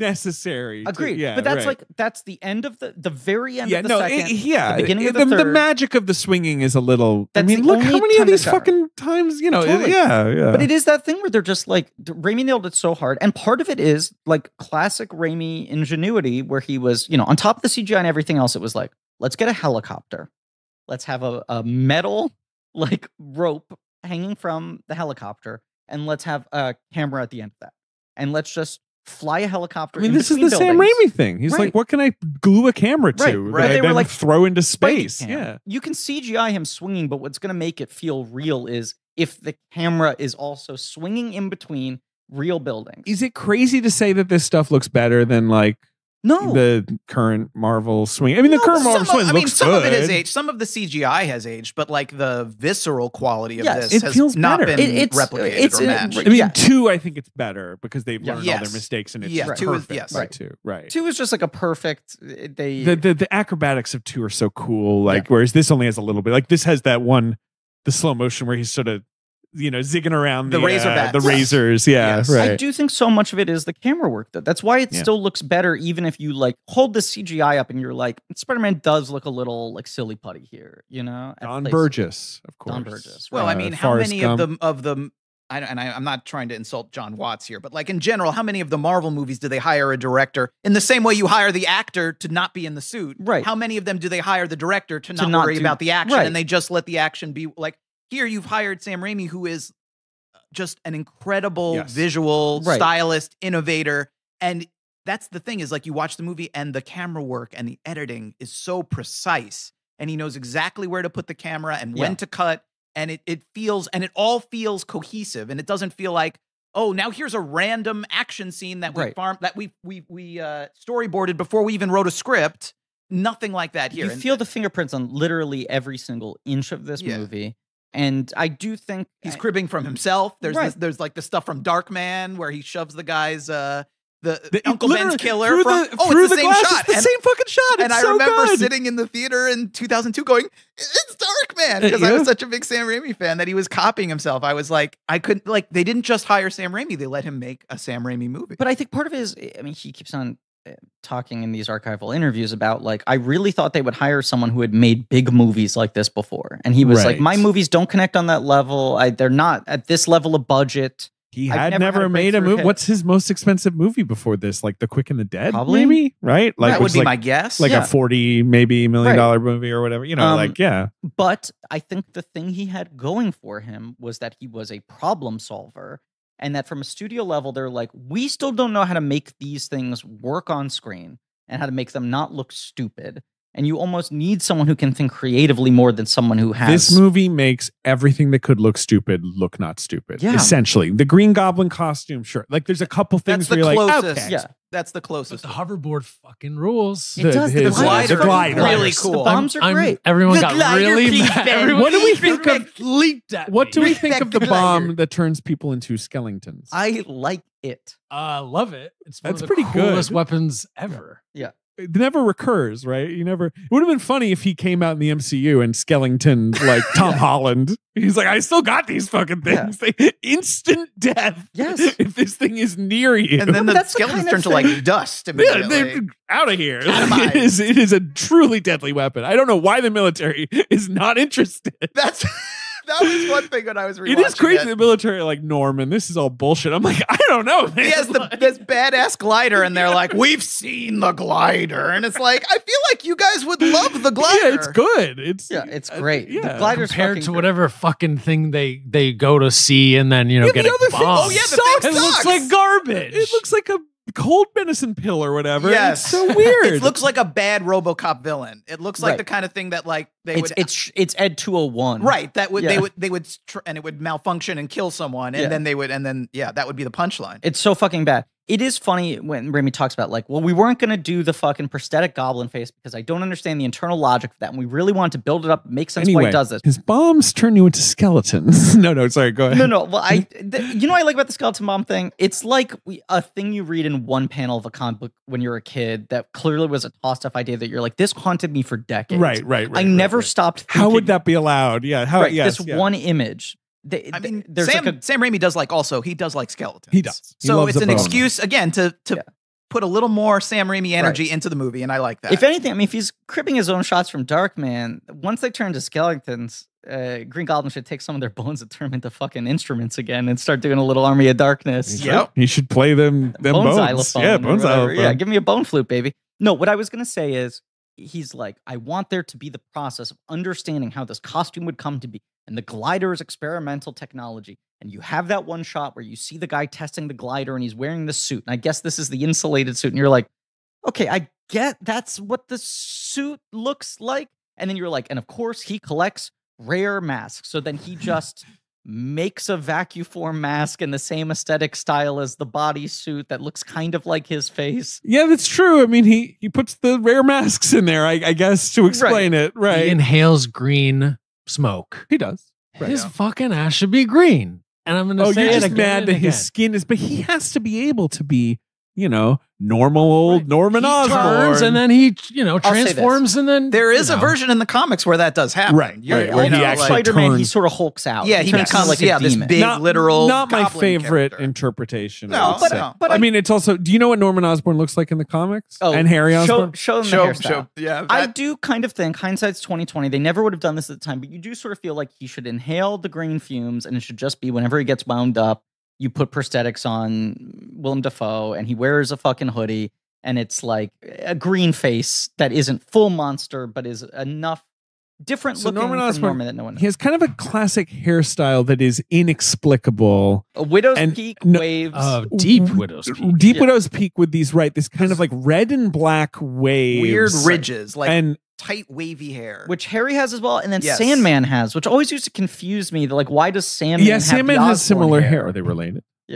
Who's that second picture? Is it him again? That's Harry. This is his son Harry. Of That's- course, that's this James doesn't read Franco. Franco to you. James James? Franco. no, that's he he looks like that weird like 90s sort of like subculture like leader. Do you know the Fake Religion? Do you know what I'm talking about? Jim Jones? The guy with like the pipe. It was like an underground zine thing. Okay. I'm talking to the wrong people. crowd. Yeah, clearly. Okay. I'll figure out what that is. Anyway. Yeah, he looks like Mac Tonight is what he looks like. He doesn't look like James He- Franco. no, he doesn't. I mean, It's funny that James Franco is also a concession where it's like Sony screen tested all these like brooding young heartthrobs.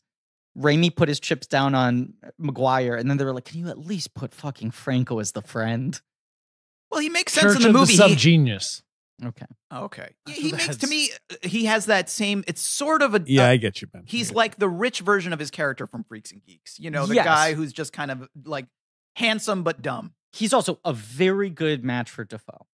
I Yes, think he they are is good together. very good in these movies and agree. so well cast. And it is funny to think about what an exciting actor he was. It was corny that he had this Brando thing, right? Where he, Right. and eventually you got kind of sick of it. But like in the 2000s, he was People exciting. Really thought, And like when he's we'll get to fucking Oz the Great and Powerful. Yeah. I really, and like Rise of the Planet of the Apes, I really feel like it became this kind of thing of like, why is Franco so phoned in? Like he's just like so boring. he got like so Yeah. dull in those movies. Yeah. And he used to be such a like a live wire. I mean, I know he's like, a problematic figure. There are a lot of things going on with him. But like, yeah, but I really like him in these movies, but it is, I mean, again, the setup of these is so weird where it's like, okay, there are a bunch of 25-year-olds that go to high school. Mhm. I'm like, all right, whatever. Sure.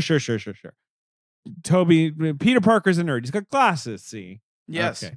Mary Jane, she's pretty, likes her. Yeah. She's got red hair. She's dating Flash Thompson, who looks like a linebacker. It's Joe Right. Manganiello.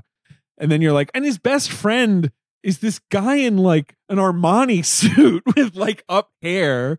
Like, it doesn't make sense that they're friends, except I guess that Norman is weird. Like, it makes more sense that Norman's his friend in the comics because he looks like a dork. Right. I see what Sure. you're saying. He should be that in this universe. And then Norman is Harry should be the cool kid in school because he's rich. Oh, sorry, Harry. and Yeah. He's Not rich Norman. and handsome and But like, all yeah, that like when stuff. Harry like stumbles into a relationship with MJ, you're like, this isn't a tough sell for me. The Right. guy's handsome. No, I will say I had a friend like this in high school Sure. who was like absurdly rich and well connected and like so uncomfortable with it and like He's all messed up by his weird dad. I Right. get it. I get and it. like went out of his way to dress down, and it was like a thing where people had to realize how handsome he was, where he acted so uncomfortable that people had to be like, oh, that guy's got very good bone structure.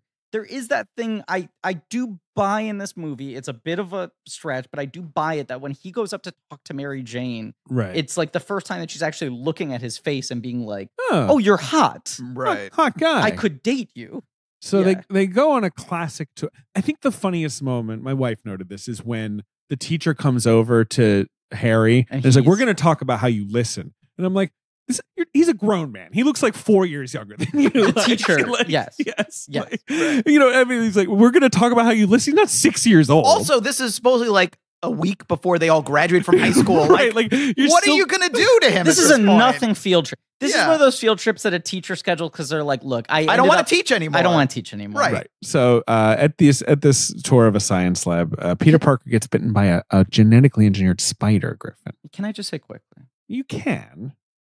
Watching this movie, which I had not seen in a couple of years, A little while. and two, I prefer, as do most people. I That think. I assume you do as well. Oh, for sure. I mean, Yeah. it's yeah.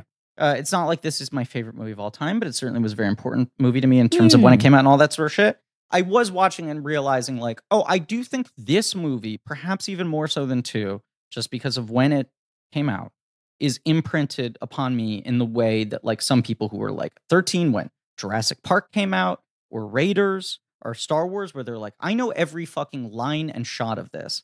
Where I was watching it and I was just like, I know every line that I this was fucking teacher at the field trip says. I was surprised by how much I remembered everything so the perfectly as timing well. of it. And Because I don't think of this as a movie that I endlessly rewatch. No, but I don't either, I but don't it- know. it just- I might have been. But this is what I'm Yeah. saying. I've certainly look, seen it a lot, I guess. I saw it Yeah. at least 3 times in theaters, I but saw I it a bunch do in think it theaters. was just such a big cultural moment that it Yeah. was like everything from that first viewing is burned in entirely, down to little things that just as they came up, I was like, right, when there's that tracking shot through the bus Yeah. showing like all the Yeah. nerds on the bus to Mary Right. Jane, right? Yeah. And or it's when he's looking for When his he's looking for Santa, everyone's like, "No way, buddy!" Yeah. yeah. there's the fat guy eating a donut. Yeah. And clearly Raimi wants the gag of the jelly is coming out of the donut. Yep. And in order to get the maximum impact of that, he's taking a bite out of the wrong side. Yep. So there's the side with the bite already out of it. So the opening is there for the jelly to spill. You're right. You're right. Right. And then things like that. where But I'm you're just like, I remember exactly that approach to donut eating or whatever. It's burned in my and memory. then this fucking teacher being like, I swear to God, We're going to talk my about love. how you listen. my last warning, or whatever he says. You were I'm just- talking during that entire woman's speech. Yeah.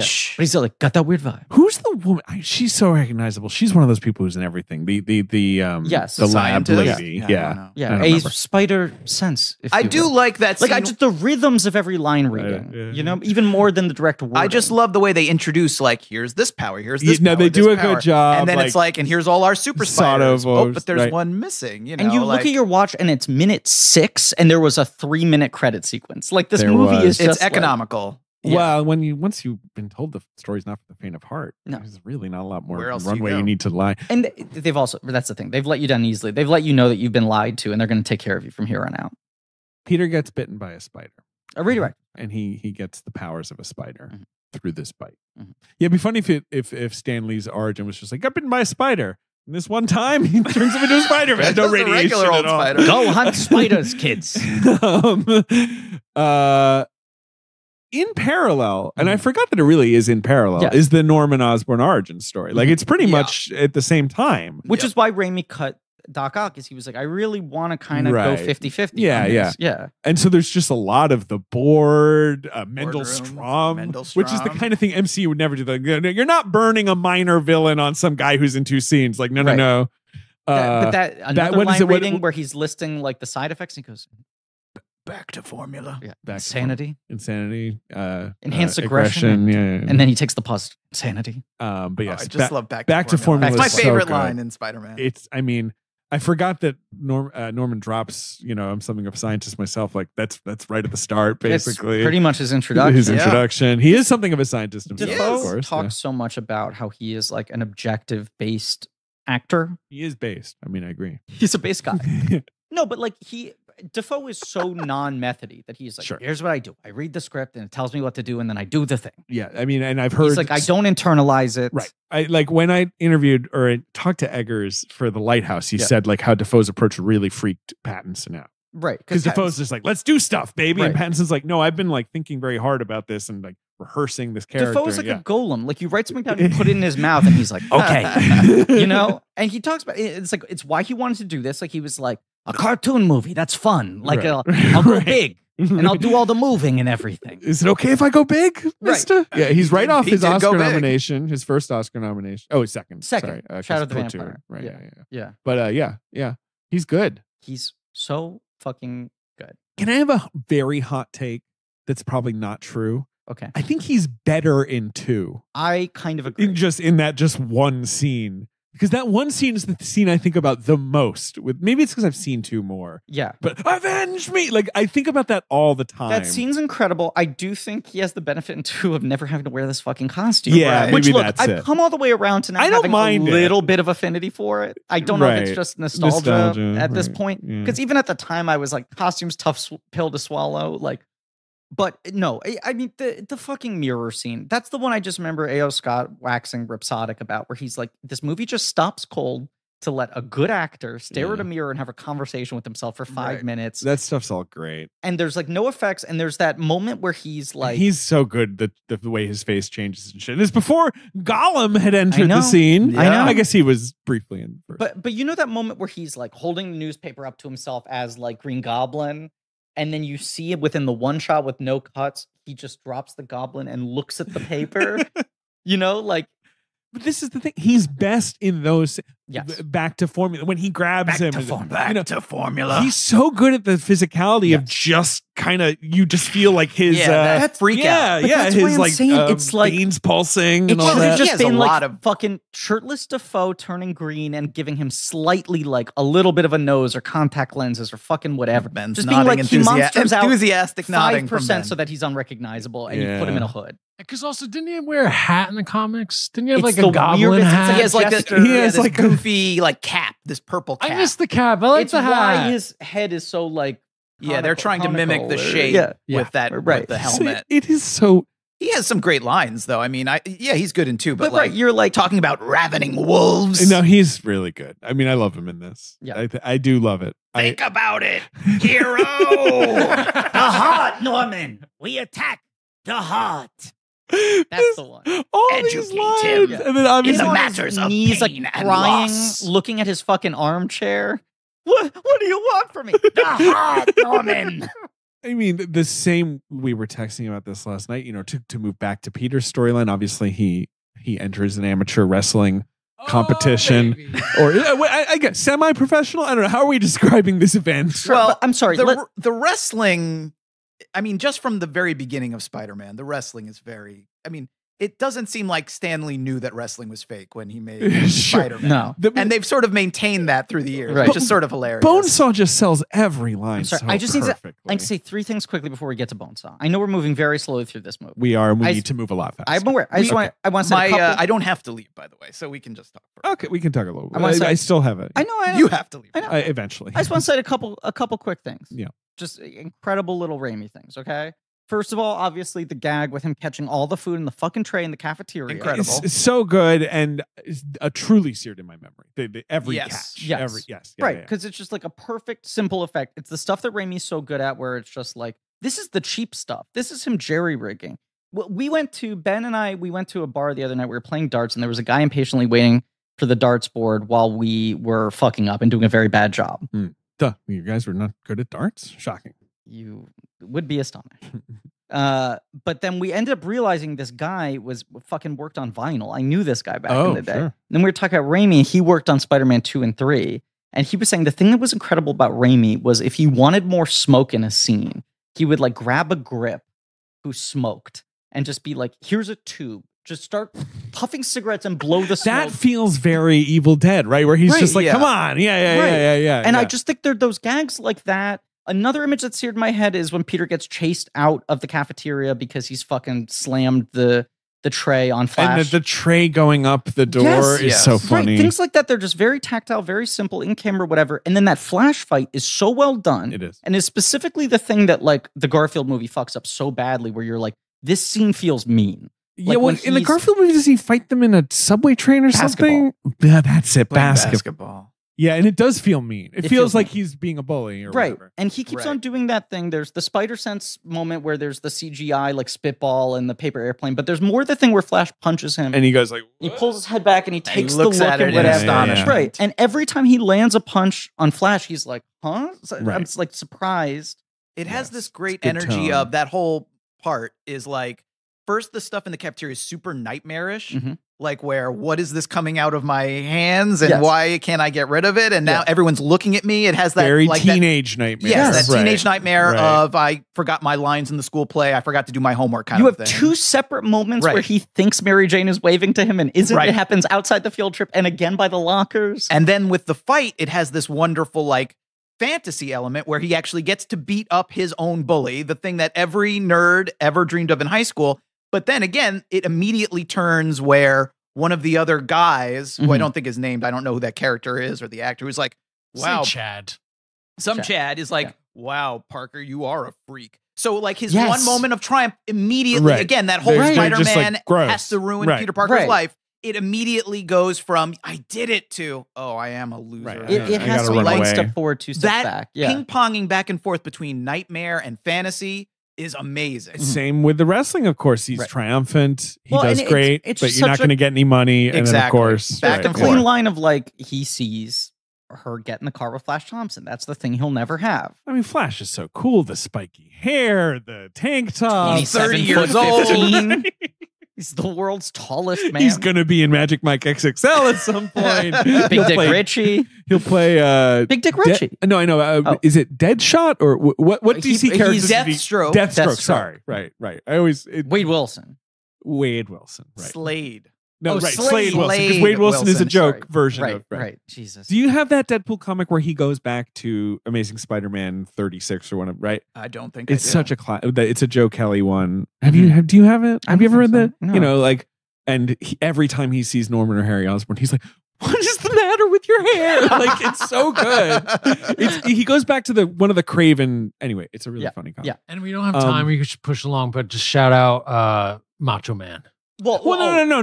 Ben, Now we're gonna okay, proceed. so- Now we're gonna. Okay. We do love the cost. I assume we all love the costume designing montage, something that is never in these movies anymore. No, and feels very Darkman-y as well. Very, yeah. The, Yeah. the He sort of takes a rainy minute. collage. You're like, all right, Yeah. let me get some Collage, graphing montage. paper, and I'm gonna really Right, like. and you're own like, this this. guy's a good draftsman. Like, Yeah. he's got a clean line. He could probably draw comics He if he could, wanted. Because it's like it's what's so annoying about the MCU. In the first Iron Man, Yeah. he builds that suit. It's so crucial to Right. the evolution of the story. Yeah. But then after that, I guess, is it just like, yeah, you had some guy Off the knock rack, this it's together all for you. fucking Yeah, right. Shield, right? Yeah, you know, no. when we meet Spider-Man, And obviously I he's just love already. the fucking thick marker coloring it in. Yeah. It's so good. There's the MTV Movie Awards parody of this from this year when Jack Black and Sarah Michelle Gellar hosted the show. And it is crazy how like iconic this movie was already, that they're not just referencing and parodying plot beats, but they're also parodying the sort of like the visual language of this movie. And it was already specific enough of like, this is what the costume designing montage looks like. I mean, I do also like the connecting the dots of the screenplay where it's like MJ goes off with Flash in his car and Yes. he goes to look Right. at car ads. He's going to buy a Wrestling, car, dollar signs, and that's where right. he sees the wrestling. Yes. Like the way that they Yes. connect it actually is it just very nice Ra- how it all Raimi- structured and flows together. Raimi said Yes. that like he credits Spider-Man comics in particular as being one of the things that taught him how to be a filmmaker, because it was like, how do you put as much story in if one A image? then B needs to be Well, right. that- yeah. No, that- but you're the right. You're right. storytelling You're right. aspect, But the imaging, screenwriting guy. yeah, But he was yeah, like, yeah. how do you put as much story in what image and make it sort of graphically exciting? And that whole sequence feels like, how do you establish in 2 panels why he needs to do all of this? Yep. Now, in the comics, Matt, you can probably confirm this for me, right? It's Crusher Hogan is Yes, the yes, wrestler. that he is the name fights, of the wrestler, which is a fine name. It's not a bad name. But Bonesaw McGraw Yeah. is so Incredible. good, and I truly do wish I was one of those people with the, the cardboard saws Yes, going like yeah. this You on wish my you were arm. in that scene. So the only times you wished you were on camera. Yet another Yeah. Raimi-esque nod to himself, having the guys sawing off Yes, their it's arms. It's true. But like, Oh, I just yeah. love the thought process. Someone's like, I Bruce love Campbell going to was that, in the scene, of course. that underground wrestling thing with the Yeah. sort of roided up guy. He's my favorite. I'm going to make a homemade saw. I love it. And it's so funny that it is Macho Man, Yeah. not playing Macho Man. Right. But Macho Man is so distinctive. And they come up with this other thing for him. I mean, when we recorded our Darkman episode and we were asking Weitz what he thought of the Spider-Man, and he was like, I think I took Nick Holt to the first one. Is the first one the one with Bonesaw? Like, who knew? Not is the first one the Green Goblin movie, but I feel like Just Bonesaw give me lives, a couple lines. He lives in our heart. Ready? Hey, buddy, you ain't going nowhere. Bonesaw is ready. I got you for 3 minutes. and he does three like playtime. this. And his fingers look like Vienna sausages. Everything about him is just like the fucking casing is overstuffed. There's What a an actor. there's a lot of great stuff in this movie. You just cannot believe he's not like bursting blood vessels on camera. And I actually have a later moment that's my personal favorite moment in this movie.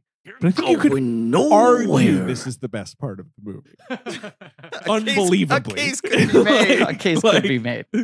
Just like the I can't believe it. Right. Yes. The power for every line reading. Bruce Campbell doing a great Well, job, amazing. obviously. Yeah. That every bit of that is hilarious. Yes. Like, I mean, the way they drag that out is so good. The cage coming down. What is this event? Octavia Spencer, an incredible one. She's really funny. Right, She Octavia fucking Spencer, nailed where it. you're like- that was her. She would pop up in Yes. movies for one scene. This was yeah. her whole thing. Yeah. Yeah.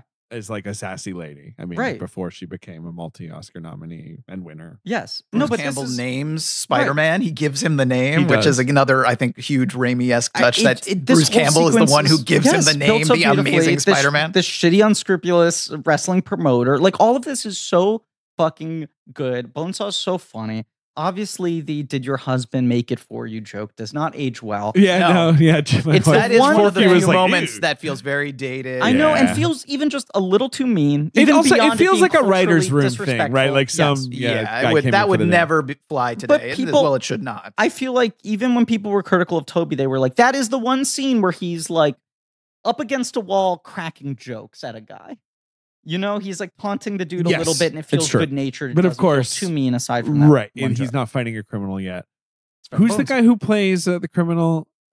Michael Papajohn. Michael Papajohn, right? We talked about him, right? Yes, Is he in? he appeared in one of the other movies. He's in For the Love of the Game. He's Okay. Sam Tuttle, of course, the feared Yankee batter. Okay, he's one of those guys who I think works very often as a stuntman or stunt coordinator, and then does some acting on the side. That's his on screen. That's how Right. he reads, really, right? right. But this is one of his bigger parts in terms of, I don't know. I'm iconic trying to look up how the thief looks in Spider-Man. Obviously, it's right. the way they render it visually is very similar. Varies from time to time. Here they give him yeah. like the fucking Corbin Dallas, like Yeah, he's got this like That's blonde, exactly who it spiky- is. Yeah, but it's also Spiky, grown out, so frosted the bottom tips. half is dark now. Yeah, Yeah, a little sleazy. yeah. He looks lazy. He looks. yeah. I God, guess in the that scene, comics he too. has blonde hair. In generally the has in blonde Amazing hair. Fantasy 50. Yeah. Is it right. with the brown jacket and Yes. the green hat? So or I green- guess they're trying to kind of evoke it's that. vaguely reminiscent. I do love him going thanks as the That- that's oh. the real That's- Well, the punch. two parts, the two parts that are amazing about the staging, and again, like Sam Raimi just like shooting and stage, is that it's not just that he lets him go; he moves out of the way. Yep. To Right. like And right then that of he. course you it's forget not just smug in look of action. self-amusement. It's not just inaction. It is that he moves aside Mhm. and that the burglar acknowledges it and says thanks. Is like and that he has that shit-eating grin when he Yes. says, like, I missed the part This where part, that's that's my my problem. problem. I Oh. mean, look, the Ama- guy screwed him out of $3 Yeah. grand. and it Yeah. feels good in that moment. Like when you're watching I it, know. even though you know what's You know coming, what's you're coming. like, hell it's yeah. always one step forward, two steps back for Peter. Like that Exactly. has to be the formula for any good Spider-Man story. The promoter is our friend from the bar in yes, Love of the Game. yes. yes, right. Yes, of course.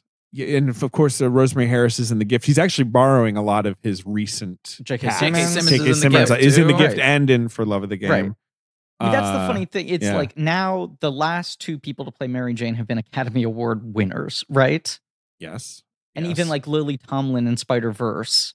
And Cliff Sure. Robertson, Jesus. they talk about JJ had in the notes that Oh, he was like he's an Oscar winner. the guy they were really trying to sell, where they were like, we need you to be our Brando, you're our Right. like gravitas. But it's like he's a guy who won Best Actor like Yeah. 50 years earlier, 40 years earlier. Yeah, in the 60s, right? Charlie, Yeah. right? Right. It's like Flowers for Algernon. I've never seen it. Not like they're getting Gene Hackman to play. Rosemary Harris has an Oscar nomination aware. too. I mean, let's With, give it up. Tom and Viv. Tom and Viv. Yeah. Yes. No, so somewhat recently. I'm just saying, Cliff Robertson, excellent in this fucking movie, but it's like 5 years later, they would have been like, we need the number one elder statesman in Hollywood. 100%. Well, they got Martin Sheen for the Exactly. Sheen is really good He's fucking in that good. movie. Yeah. I mean, he's so suited to it. Yeah. Yeah. But there's something. And Sally Field is really good too. Like everyone in those movies is good. It's just those movies stink. Yeah, it's not the These are actors. bad. the They smell cast is bad. like A+. I know. I mean, we talked so much about Leary. Dennis Leary's throwing incredible in the fastballs. Dennis first Leary, one. Like, yeah. you know, and like Emma obviously Stone is Stone and wonderful. Garfield have genuine Great chemistry. chemistry and together. Garfield's really good. It's just that the movies look shitty and are bad. It's Yeah. weird that you say Garfield. Well, I he know it's doesn't his like last name. Mondays. Yeah, he hates them. Um, And we're recording on Monday, and it's rude.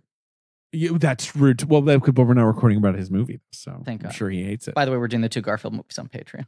I mean, honestly, fine. We'll fall asleep though. I mean, they're bad. You're tired. I'm trying to do you a favor. Right, trying to You're always knock me- asking for a nap. So yeah, he learns with great power comes great response. I think the Uncle Ben scene is really tough. It's good. Oh, it's so good. Yeah. You know, Yeah. it's not. He doesn't have stagey. like a He doesn't. Right, he doesn't say something crazy. He doesn't get to say like it's okay. Like The- he's the like last- in agony Yeah. and like crying. The last thing brutal. they Yeah. did obviously was they fought fight. and Peter said Yeah. something mean to him. You Yeah. know, I mean, not my another. dad. He turns off some 41 on the radio. Of course. Maybe that's why he's so upset in that scene. Pain for pleasure. I mean, we're going to talk about the soundtrack, but it is funny that that's the only one of the songs that actually gets used in the movie, and it gets used for like 5 seconds. He's like, I turn this garbage off. No, in terms of things that are seared in my mind about this movie, there's something about the angle from which Raimi shoots Cliff Robertson. Yeah. When he's Top lying there down. dying. Yeah. And like Cliff Robertson, I think had some work done to his face, has weird old man Hollywood, sort of like trying to fight aging He's a got little that kind bit. of funny hair. He's got that looks, a yeah, funny, I think, early hair plugs sort of look. I mean, I whatever. don't want to disparage the man, No, but that no, is no. the vibe. No, but there's something about like when he's lying there, his like upper lip is hanging to the side. He does this like Peter, and there's something so unglamorous about the way Yes. that he dies. Like it's not a like my final breath I bestow onto you. It's like upsetting. He looks It's- scared. He looks He looks scared. scared to die. He looks Yeah. scared and sad. And he can barely get the words out. Yeah. Yeah. Ben. Poor Yeah. Uncle Ben. It's I mean, it's it's- still wretched. We should mention Uncle Ben's It car, is. of course, is the classic, is Raimi's car, Raimi's the car, yeah. Ash's car. Yeah.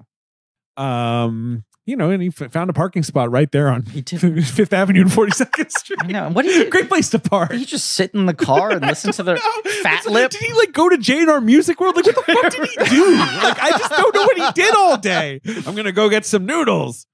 He could drive forward and back to Queens just over and over again. Maybe. But a very sweet moment of Peter coming home to Aunt May. Yeah, I mean that stuff is all really good. Yeah. And him talking to her about the last time they talked and all that. Right. It's so He's corny now. so You couldn't do it now. No. I'm not even criticizing No. the new movies. You just couldn't You do it now. couldn't. It's just too straightforward. No. People would just be like, No, but she is so fucking good. She is great. She's such a favorite from dang meme lords, right? The scene of her praying Yes. and then Green Goblin blowing up Breaks through the window.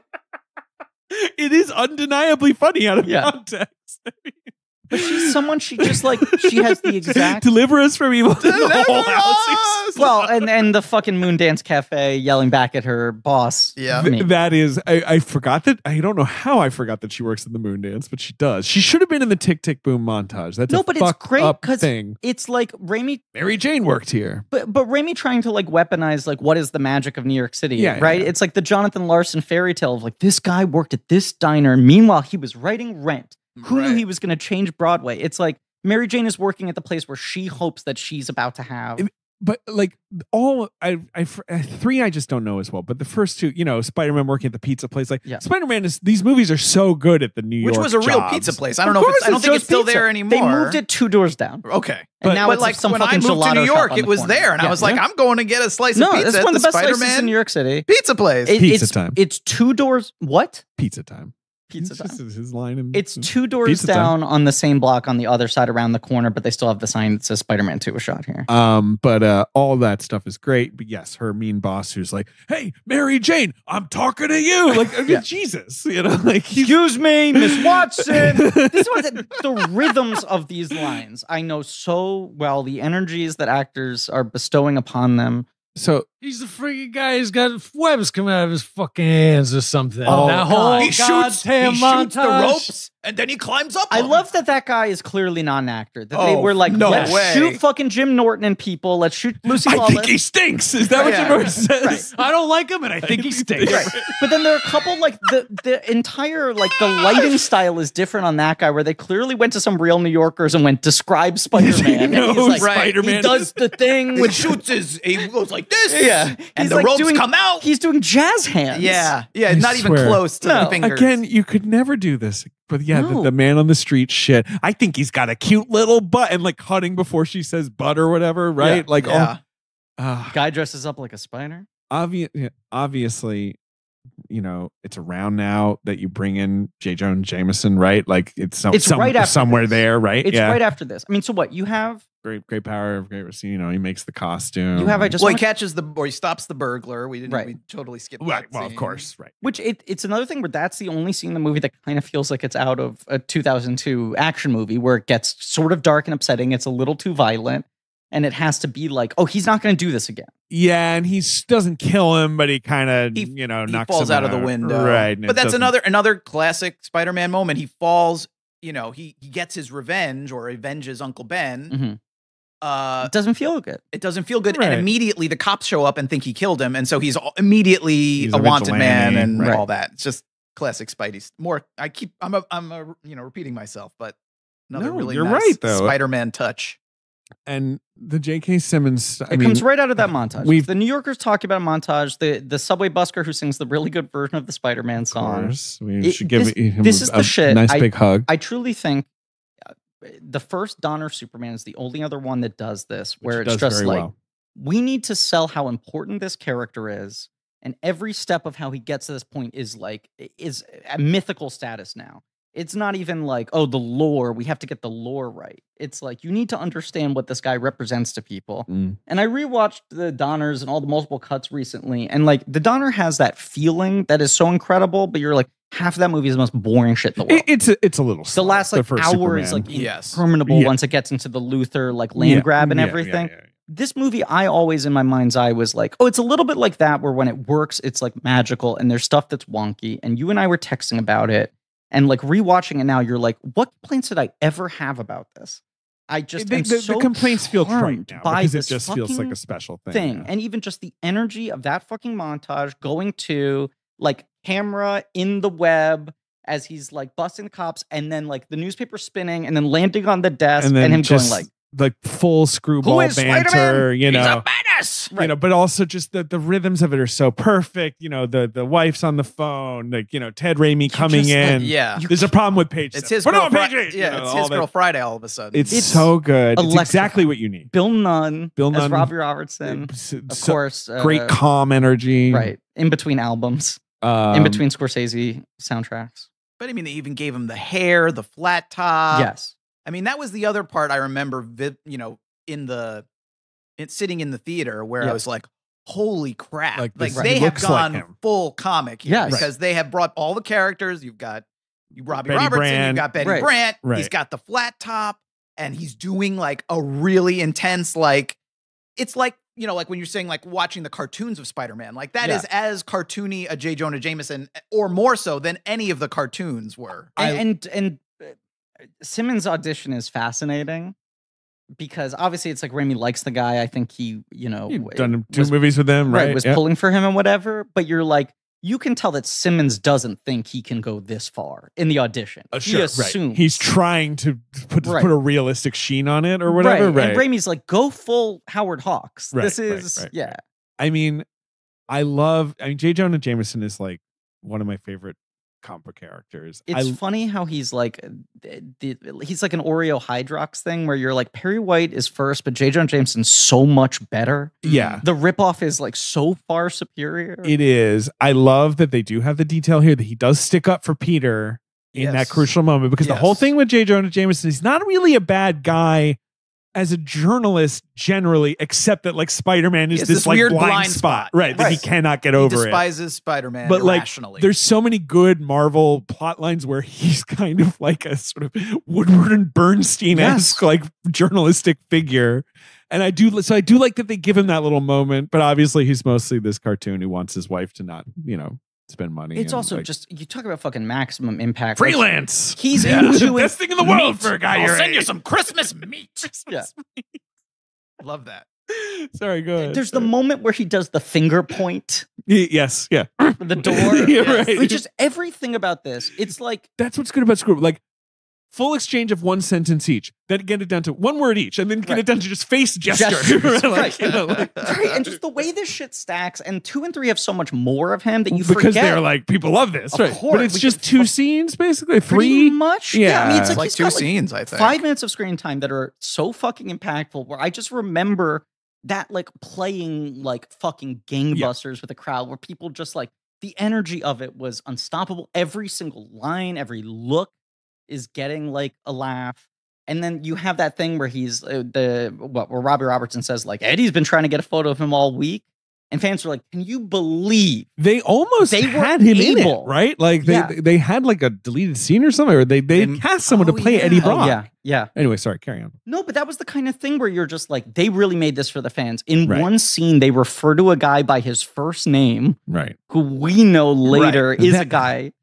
It's funny how that used to excite Right. me, Yes. and now like when the MCU does it, I'm like, fuck Get the off. fuck out of here. You know, like in the Winter Soldier when the guy's like Doctor Strange, I'm like, I don't Stop care. trying to jerk You me know, off. like, sorry, I Yeah, do. get your Well, it hands was off my still, again, dick. this is another one of those things that this movie was really one of the first to do because now it's just every movie and we're sick of it. And in this Every movie, movie, sosomeone loads a database where you see 14 names. that are, exactly you right. know, and, yeah. and you know, again, most movies try to avoid all that stuff at the time. And then you this don't movie want to is like, scare anyone off. Right, exactly.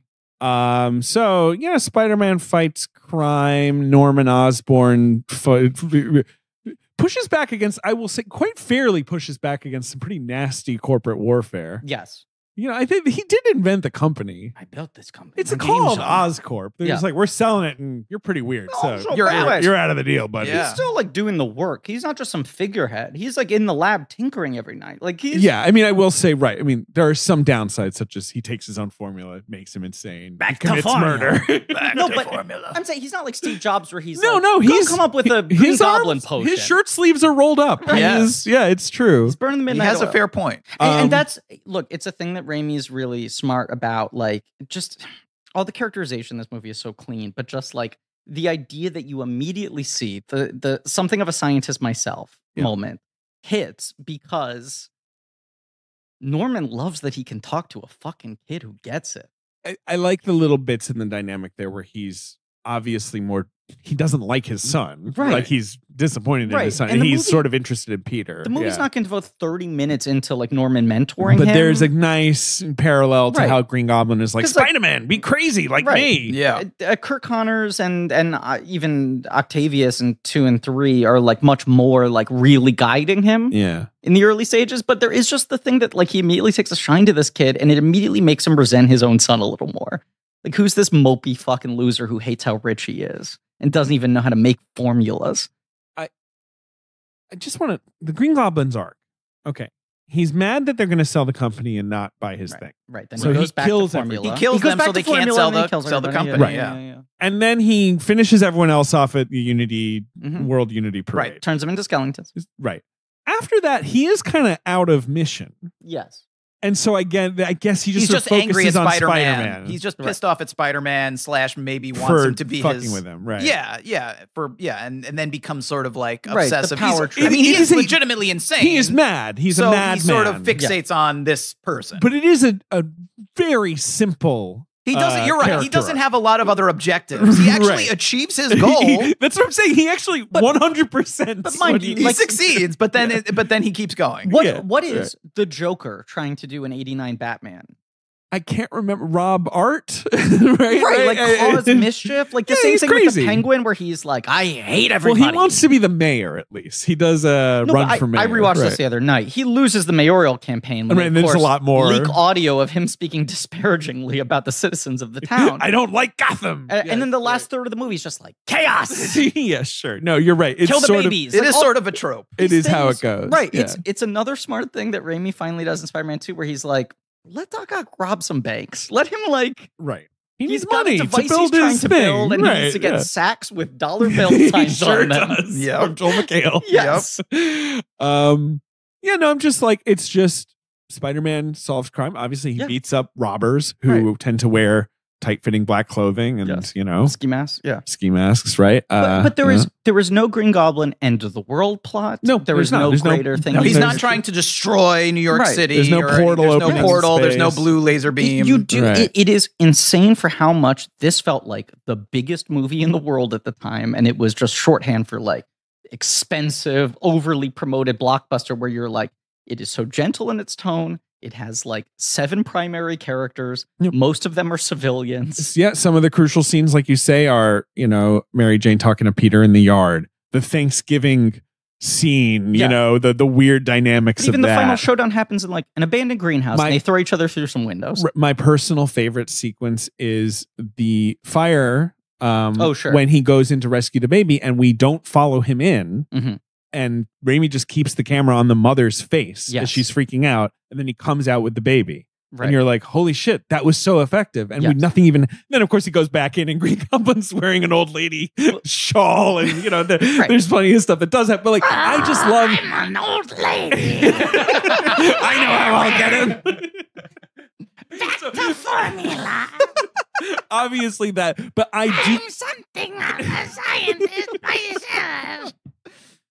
But the simplicity of Yes. the baby and the Yes. burning. But again, you couldn't do it now. no. If it's Tom too- Holland does that, it's jokey. I Like, think it yeah. belongs to another age. Yeah. I think I said this to you, but when I saw No Way Home, and the first 2 hours, I'm like, okay, I get it, fine. The There's no first- way home. We there's- understand. We understand. He's tried. He's used the back entrance. Imagine if this movie had the plot of No Way Home, where he's like has to go to Doctor Strange. It's like, I can't get into college. right. Okay, I understand. But it's less about me and it's more about my friends. Mm. Have you ever used a potion on a bad holiday party? Carry on. Sweaty You spot go. on. It's the worst. It's terrible. Yeah. Yeah. But I'm sitting there the whole time and I'm just like, I think Bill Gurr wrote a similar review where he's like, Okay, Spider-Man good. is the most cinematic of all superheroes. Like his power set is so cinematic. There's so much you can do with it, even for how much I think the web movies stink. And a lot of it probably is sort of second unit viz effects Yeah. design teams. There are like striking images. There's some cool web They get slinging. some. They Right. get some good things Yeah. in there, right? And I think the web movies have largely been. I'm sorry, not the web. The fucking. Why am I forgetting Watts? his name? Yes, the Watts movies have largely been devoid of that. And low the wattage. first- I'm sorry. They've been low wattage. Okay. Carry on. Okay. One comedy point. Thank you. The first moment in No Way Home where I got like the goosebumps feeling Yeah. was when they're in fucking Ned's grandma's kitchen. Mike Mitchell's least favorite location in the history of cinema. Yeah. And they're like, prove that you're Spider-Man. And He walks up the wall. Yeah, he just yeah, and yeah, it's just yeah. Garfield clearly in a Yeah. fucking harness holding onto the wall, and it's like the sort of Spider-Man running to the building coming out. Like the times where it's Spider-Man is just on the ground, and then like Toby has to like take 3 steps and run and just jump off camera. And you don't even see him swing, you know, like on the rooftop when he's like your friendly neighborhood Spider-Man, and then he just runs out of frame. There's something about He him doing, jumps over like a trampoline that was very clearly hidden, like just below the Yeah, the or- bushes. or, So you like, can't see it. the fucking fork being stuck to his hand in the cafeteria, like these things that are just these simple. It still is the stuff that hits the fucking hardest. for Well, me. and Macy Gray. That hits hard. Macy Gray hits hard. When the I'm trying to think when the backyard scene happens. Between Mary Jane between and Mary Peter, Jane and that's Peter. we're already way past. Right. it at I know, this I know. point. Is It's it before fairly Uncle early. Ben dies? No, it's after Uncle Ben is It's dead. after I he's think. gotten the bite because there's the thing where she's like, "You're taller than I realize," and he goes, "I slouch," which is Right. somehow the most erotic. Well, it's right after the fight because he asks how Right. Flash is. Okay, so Yeah, it is so it's before Ben Uncle Ben dies. Right. Right. Okay. Right. Yeah, yeah, yeah. That moment, I mean, first off, it's just like coming out of the I don't think they overdo the sort of Watson household shit. No, but you know. But she plays it very well, and there is that energy of like talking to someone when you're witnessing them in You the don't weird wanna bring it emotions of a up, very intimate yeah. thing that's like, you know, very personal and whatever. There is a line reading that Toby has that every single time makes me want to cry, and just how like delicate it is. Where he asks her what she wants to do, and she's like, "It's fucking embarrassing. I want to be an actress. I want to be on Broadway." And then she starts like talking about her dreams, and he says, "That's perfect for you." And she's Cried like, at Cinderella. and she said, "Peter, that was like Kindergarten. Right. Or first grade. or First whatever. grade. Yeah, yeah, yeah. And Even yeah. still. that. It's that. It's I know. even so." It- He like takes a long time. Such to a consider corny it. reply. He's Right. not Yeah. embarrassed at all. Yes. He's like, even so, he doesn't do the sometimes that's awkward Well, thing. You just know. The nice part too You about see people, and you just know. yeah. The nice part about that stuff too is kind of like with the burning building is Raimi never goes into that house. No. You just see the you dad are in the with window. Peter. You're Yes. observing it. You're overhearing the snip, so you get the flavor of it. You know what's going on there, but he Right. doesn't like. It's much more of the observer witnessing it. Here's another thing I love about it. He's not Spider-Man yet. He's been part of this fight. The fight ended up freaking people out more. Right. Even when she brings it up, she was like, quite a display earlier today. Right. She's not into it. It's not that she's now into him because he's He's Spider-Man. She's macho. sort of noticing him for the first time, even though he's been next door her entire fucking life. But the difference is that he's got a little confidence now. Like for the first time, he has the wherewithal to actually like look her in the eyes and stand in a place and not slouch and all that sort of shit. It's like it's such a sweet, tender, quiet scene. I agree. I mean, I don't think Dunst has a ton to do in this movie. Like, No. she gets more in the second one. She is very damselly Yes. in the Yeah. back half, obviously. It's also funny that she's not a redhead in this movie. She No. has red hair. Yeah. Her hair is the her- color of blood. Her costumes too are very Yes. like that's another thing about this movie that I feel like 2000s, has the dated- midriff, yeah, the a lot of low-rise midriff, a lot jeans. of Yeah. cleavage, Yes. a lot of tight shirts, And then, of course, the iconic, insane kimono t-shirt, upside thing. down cap. Well, that as Kimono, well. right. Yeah. but yeah, just but the Unity the Day. World Unity Day. the way she is outfit. sort of costumed in the hair and I mean, Very weird, by the way, that Harry's like, why aren't you wearing black? My dad loves black. My It's like, dad what the fuck are loves you black. talking about? He wants your girlfriend to be in a cocktail dress? Like, what is, anyway. Doesn't So matter. strange. Can we sidebar for a second here? Sure. The Spider-Man action figure line. Oh boy. Matt has brought a representative. Should I go to the bathroom? No. No, you shan't. Okay, go on. First of all, I think it was in this weird transitional stage where after this, they were like, oh, we only make the heroes and the villains. But the Spider-Man action figure line, because the movie was just so fucking anticipated, they did like all the civilian figures.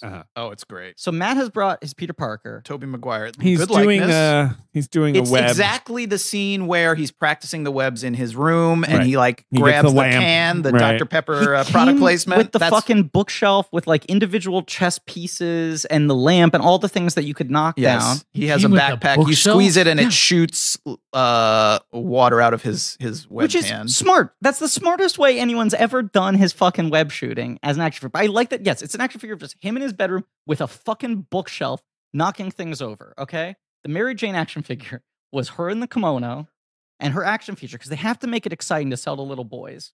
She came with the little balcony and you pushed a button and it fell It over. would fall over. She Very- literally just had That's very Broadway. Damsel- it feels like the chandelier in Phantom. or whatever Damsel in it is. distress action. Detachable balcony. That's a great call. Right. It was damsel in distress action where you could just mount it Yeah. on the wall and push a button and have her fall down so Spider-Man could catch her. I mean, yeah. I Maybe mean, my favorite action figure of all time, the Yeah. J.K. Simmons. Oh, I was J. just Jonah gonna say the Jameson best action one though figure. is the J. Jonah Jameson. It has desk slamming action. Yes.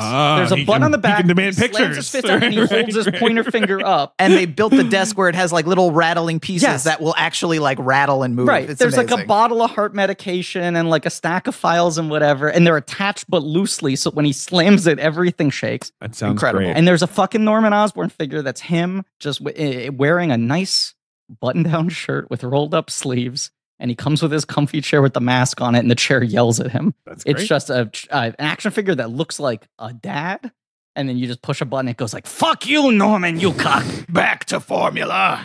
The heart!" Trying to think of other things that are happening. Never that made a happen in the bone saw, movie. though. No, That's that's weird. true. I know. Especially Maybe they because couldn't get the wrestling rights Maybe, to Macho yeah, Man. maybe Maybe he Macho was- Man had His a rights thing. were tied up Did by he some go over wrestling to company. WWF at that point? 'Cause No, Toybez he had never went back. No, he never went WCW. back to WWF. Toybez had both licenses at the You're same right. time. You're absolutely right, actually. Very weird. Hmm. I always wanted a bone saw. Can we talk about the kiss? Kisses. Because that's a pretty iconic kiss. I'd say. Huge. I'm It looking is- at you, David. It is iconic. Yeah, you're looking at me because see, I don't actually like it as a representation of realistic kissing. It makes no sense. Well, yeah, an upside down, then right side. And of course, kiss, like Kirsten not Dunst and good. Toby Maguire talking about, oh, it sucked. The water was going up my Right. nose. JJ like- had a full page in the dossier about them just being like truly the most unpleasant, complicated, difficult, Right, right. technical. and it Raimi the whole time is Miserable. just like, yeah, but it's gonna gonna work. He was right. But he even, was like, right. Of when course. she peels the mask down, you see like he's got fucking Macho Man neck, where like It's- yeah. he It's looks just weird. Yes, like the blood vessels are popping out and Because everything. he's hanging upside down. Right, He's they're probably like they're pouring water on us. Like we're kissing on one side, the other side we're exhaling, because otherwise it's essentially like waterboarding him. I always just think though, like that. Is there a sexier moment in superhero movies since then? Like superhero movies today are so sexless. Yes, That kiss, as awful as I'm sure it was to film. no. It's at It's least legitimately like there's like some chemistry there. There's some heat. 100%. And it's just like how sad is it that 20 years later, I don't know that we've gotten a better, like a sexier moment in a superhero movie. well, and it's the thing that the first four, the Guff, Hingle, Batman quadrilogy get as well, which is like part of the appeal for these women is the weird costume and shit, like the mystery guy thing, you know? Yes. That she's like turned on by the idea of Spider-Man. Yeah, Chase Meridian, of course, is Right. very into Batman. She's chasing him. She is chasing him, and it's a Meridian. But that thing where she's like willing to admit to him, like, I have a crush on somebody. It's Spider-Man. That whole scene is really great. I already mentioned it, obviously, It's the just- monologue he does. I cannot believe they pulled. It is, and like you said, I do remember, yes, at the time, like, this is the thing. At The the audience time, was like, this is too right. corny. Me and my Yeah. teenage boy friends Right. who went to see it all in a Right. group. I'm sure, I can't, we probably kind of zoned out during that scene. I remember a lot of scoffing at the you mess with one New Yorker, you mess with all of us, just because it felt very on the nose. Well, at and the you saw the time. movie in New York. I where saw it in London, of course, at the Odeon Hmm. Leicester Square. That's weird. Where Yeah. I grew up. Where's that? London. 'Cause I like guess New Central London. London. It's Connecticut. It's May. Central It's London. early summer, so school wouldn't have been over yet. My No. Very been peculiar. on summer vacation. Early May. No, indeed. And I mean, like, it's 2000, so I'm 16. So we're fairly, I feel like at 16, Mhm. we're, we think we're smart. You're right? lads. We're like, well, we are a bunch of lads, but I feel like we're also just sort of like, well, that was inserted, because, Right. to try and, it's a post 9/11 thing, Yeah. right? Like we felt felt it right. as this See- kind of awkward, like, Right. New Yorkers. See, I thing. saw it Regal Union Square And fucking everyone 6 was months after clapping and cheering, 9/11. right. And even if people were groaning, they were like, come on, let's Yeah, fucking right, give it right. to them. Now I watch it, I'm like, this is great. The whole Best movie thing should in be the world. this. Like, Yeah. it's so good. New Right. Yorkers. Right. Every Right. movie like this needs to. I feel like the first Avengers is like the only one of the Marvel movies that The- gets a little bit of. Yeah, New Yorky. The Watts, I mean, Zach Cherry doing a flip as the do a in flip the guy. Watts movie, right? But like the first Avengers has the like Cap fighting with the cop. yeah, and what's her pants as the waitress, or Yeah. like Right. they try to There's do a a little little bit bit of like of- this is happening right in New York City. Yeah. Yeah, they But do. it's just I fucking love all of it in this. I love it more in the second. It's Yeah, sort of interesting that that Jameson hates Spider-Man. The newspapers are printing he's a menace, and the cops are after him. But all the New Yorkers, like the true New Yorkers, they get it. They know he's a good guy. Like I think that's a big part of It that is classic whole- Spider-Man, right? Yeah, That is- yeah. I do like when the cop though is like, "You're under arrest," and he's like, "I'm going up there," and the cop's like, I'll be here when you "Okay, get back. I'm not coming back." Yeah, Yeah. I love All right, go, that. go. Yeah. I love that. That's Yeah. really my favorite scene. You know Yeah. what's funny? Like, I agree that the Green Goblin, like, there is something about the voice feeling disconnected. Obviously, I'm sure most of that, even though it is Defoe in the suit, had to be redone just because you can't hear anything through that fucking mask. Right.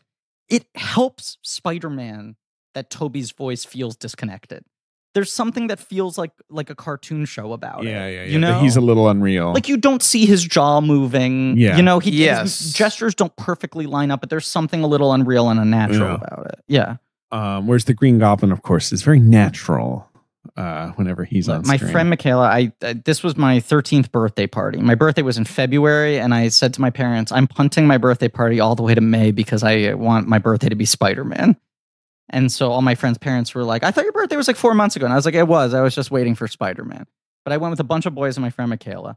And she always talks about that rooftop scene where it's like, what the fuck is this thing where he's like leaning up against the wall and being like, listen here, Spider-Man.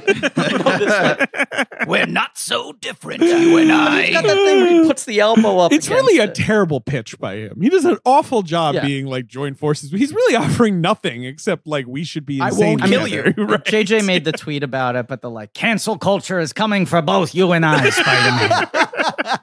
You gotta go to Patreon. What are some other things apart from it ends with the Queensboro Bridge and then the big fight, but is there anything else I we're mean, not? I have like a more general thing, a Raimi Yeah. thing that I wanted to talk about, Yeah. which is the thing that I like about, well, we've said a lot of things that I like about this movie, but Raimi, I've been rewatching a lot of his movies, not just for this, but we've got the new one coming out, and so I've been rewatching like all of his movies because it's been so long since he's had a new movie. Yeah. Sure, that's why we're doing this series, right? And I've been like wondering if this is a crazy kooky, and you can tell me to shut up, but I'm almost wondering if we could give Sam Raimi credit in a weird way for like inventing torture porn in a very different way, Go on. because all of his movies are about torturing Ash Mm. and getting off on that. Obviously, it's not as violent, it's not as It's bloody, cartoony, right, Yeah. right. but his whole vibe is like, isn't it fun to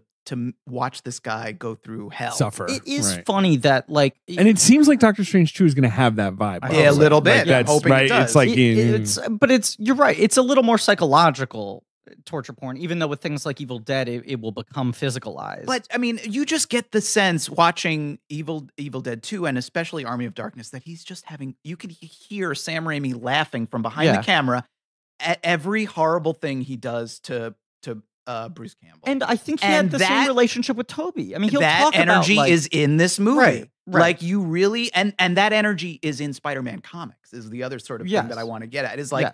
part of the fun, quote unquote, of Spider-Man is watching him be miserable. Right. He's never going to be successful. Every Right. issue, like when I wrote that book, like you go back and reread the classic issues, and it's like every issue ends the exact same way. Spider-Man wins, but it screws up Peter's life. And Right. every last panel is Peter walking off alone into the distance Yeah. with a big, shadowy, like Spider-Man image watching over Which him. is essentially what this fucking movie ends. That's exactly how this movie ends. incredible. And it's just Yeah. like over and over again. It's like, it is like watching this guy. I think you said like a step forward, Yeah. 2 steps back.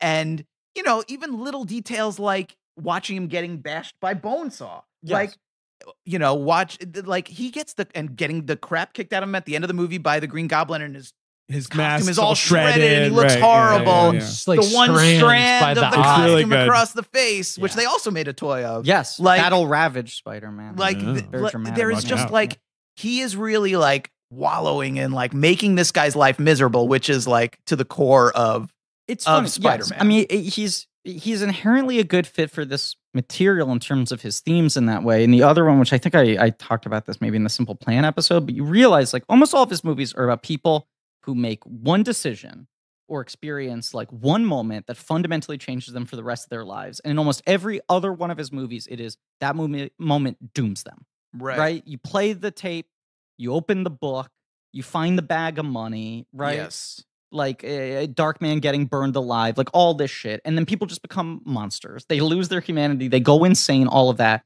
And the difference is with Spider-Man, it is the great power, great responsibility. The fact that someone says that to him, and it's like he's gotten the spider bite. He has the moment where he could become a monster and it's checked. And then there's this morality in place where it's him still fighting a universe that constantly is fucking with him and fucking him over. But he still kind of can't really let go of his Yeah. fundamental goodness. There's a lot of Ash like in Yeah. Spider-Man. Like I Yeah. had never really thought about it until sort of recently, but like even just like you're saying, like the fact that they're both sort of like people who are in the wrong place at the wrong Yeah. time, and sort of one gets bitten and one listens to a tape. Right.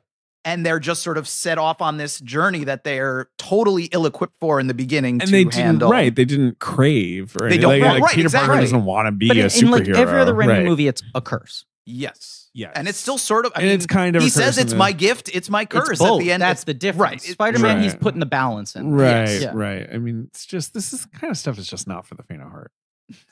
It's not. And if someone told you, You it was keep an coming ordinary back guy, to they that. lied. There's a thing that was pulled up in the dossier about like, I think when he was filming The Gift and working with Blanchett, and he was like, "This was such an incredible dynamic." Do you want to say this? Oh, I can find the quote, but it's him being like, "I need an actor. I need a Yeah. real actor who I can talk to in this way, where we have the same language and the same I mean, level of intimacy. Rude to Freddie Prinze Jr. By the way, you don't Yes. think that guy? No. Let me find the. I learned after watching Kate perform so well for so long, I decided that's what it's all about. It's about a great actor or actress. That's what I need. That's why I went after Tobey Maguire so harder than I should have. Was Yeah. he, like ringing his doorbell at midnight, or I don't know. Right. But yeah, like what you say, someone I could talk to in an intimate way to make sure he understood Like- everything I did. Right. So it was a two-pronged thing where he needed someone who was like that adept and intelligent as an actor, but he also needed to find a Bruce. Like he needed to find someone who could be a collaborator for him and he could have that same sort of friendliness with. And there's a thing in one of the 5 billion featurettes I watched where Defoe is like, I actually like Toby is good at the thing that I'm not good at, which is I just read the script and do the thing. And Toby is a guy who like obsessively studies the script and internalizes it Right, and asks right. questions and pushes back and wants to like, and his performance feels so natural in this movie because I don't really think he's like trying to outwardly act it as much as he's just really thought about everything this guy needs to represent. But that also Raimi can speak to him in broad terms about like, this is the scene where we all get off on your misery. Like you have to be really pathetic here, or it has to work as like a color in the palette and all that sort of stuff. And he would like sit down with Jim Norton and be like, "You don't like him, and you think he I stinks. think he stinks. like smells like he offends PU." your nostrils. Right. Stink lines Um, wafting around. I'm trying to think of other. Yeah, I mean, I things. really like the Thanksgiving scene just because it's Oh, bizarre. yeah. Why are Very they having bizarre. Thanksgiving at their Soho loft I know. and not Norman's mansion or Peter's nice queen's home? Right, and it's also this is the first time he's meeting Mary Jane. It's like the worst this could possibly go. It doesn't go clearly, great. It's clearly for the reason of to stage the great Which moment. is great. Which is amazing, where he comes in through the window upstairs and they search for him, and Right. Norman thinks like that. That's the reason, is that you couldn't have him like sneaking around in Norman Osborn's mansion. But Like that yes. wouldn't make also, sense. that amazing Raimi transition where it's like the laughing goblin face engulfed in flames to Willem transitions Dafoe, into like, Defoe, sort of like heat stroking in the Yes. elevator. Some of those, like obviously Oh, the work was explosion murder. exploding Into into the mortarboards. the mortarboards is Oh, so yeah. good. So but good. it, like once again, this is like a scene that's like a weird comedy of manners. Yes. Where most people would play it just for tension of like, I'm sniffing him out. Am I figuring out his identity? Instead, you have like Aunt May knocking Which is Norman's hand again, when he as reaches for the candied Matt yam. can testify that the weird comedy of Aunt May is very present Yes. in those Yes. early These are Ditko all books. things that like most people would be scared to work into the film. But I he do love her understands. knocking his hand. It's very Yeah, fucking and then his his look where you're like, is he gonna murder her? Yeah. And of course he does try to murder her later. Of course, basically. yes. He blows the up her carving house. of the turkey, him Yeah. with the knife, The- and then like, right, the Yeah. thing where he steps outside and is like so fucking awful the way he talks about Mary Jane. And he's like, have your fun, then dump her, you know.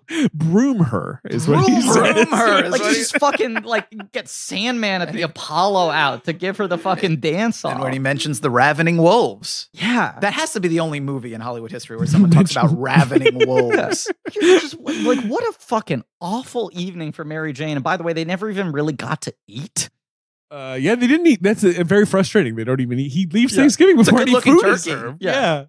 And I love the fucking conciliatory phone call that Harry does afterwards, where he's just like such a putz. Like he doesn't know what to say. Frank is just really good.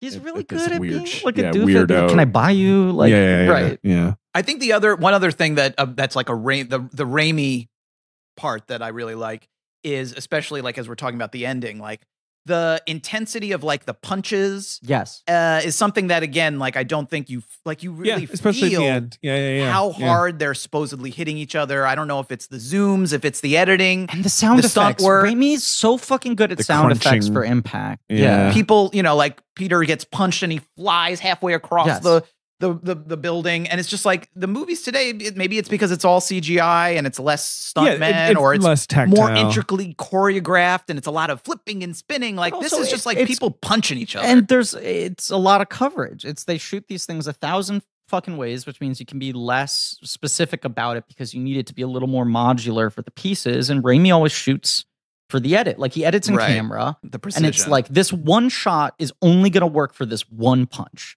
and I'll take 4 hours to set it up because it will matter. yeah, even though it's a PG-13 movie, there's like an intensity of Yeah. like an Evil Dead movie in like the punching. Yeah, and the there fight. was- again, too ups the ante with that, right? Like the hospital Even scene, more so, right? yeah. Like he's a little more free to do that stuff. There's a Defoe line I love where he's like, we weren't sure how the goblin was going to move. And I did like Muay Thai and I did all these different martial arts techniques. We were trying everything. And then ultimately it all looked a little goofy. So Green Goblin ended up being more your meat and potatoes punching and kicking guy. puncher. He's a big puncher. A meat and potatoes puncher. What do you guys think of the I feel like it was a real trope at the time. The gliders coming at Green Goblin. Yeah. And then we cut to like a separate shot of Willem Dafoe going, oh. And then like it kills him. Like they did that in a bunch of movies. Yeah. What do we think of that? In this, it's so effective. It's very effective. I think because he doesn't say it in a jokey way. It's truly Right. like, oh. And I really like Yeah. him afterwards saying, "Don't tell Harry." That's the part I That's love the is stuff that's don't the thing tell that Harry. lands. Yeah. Yeah. Yeah. Which Uh, is, again, another huge like Spider-Man-y thing where it's like he's defeated his enemy, but now he burden. feels responsible enough Right. that he's going to obey the wishes of this lunatic He's an Yeah. insane and person. ruin his He should relation- absolutely tell Harry about Yes, this. Yeah, he's yes. gotta tell and him. instead he Yeah. ruins his relationship with his Yeah. best friend, Right. and Doom's like there, and he's going to become the Goblin himself, and yada yada yada. is- It's just like yeah. awesome. It's just funny. I feel like the whatchamacallit. Glider. No, the what is it? The tram. Oh, the Roosevelt Island tram. Right. Yeah. Like that moment, the bridge. I feel like that was sort of being like positioned in the trailers and everything as like the big final Yeah, of action course, denouement it's, because you're right. also echoing the like Green Goblin dropping Gwen Gwen Stacy. Are they gonna Stacy. fucking do this? Right. Why'd they flip the order of the girlfriends kind of thing?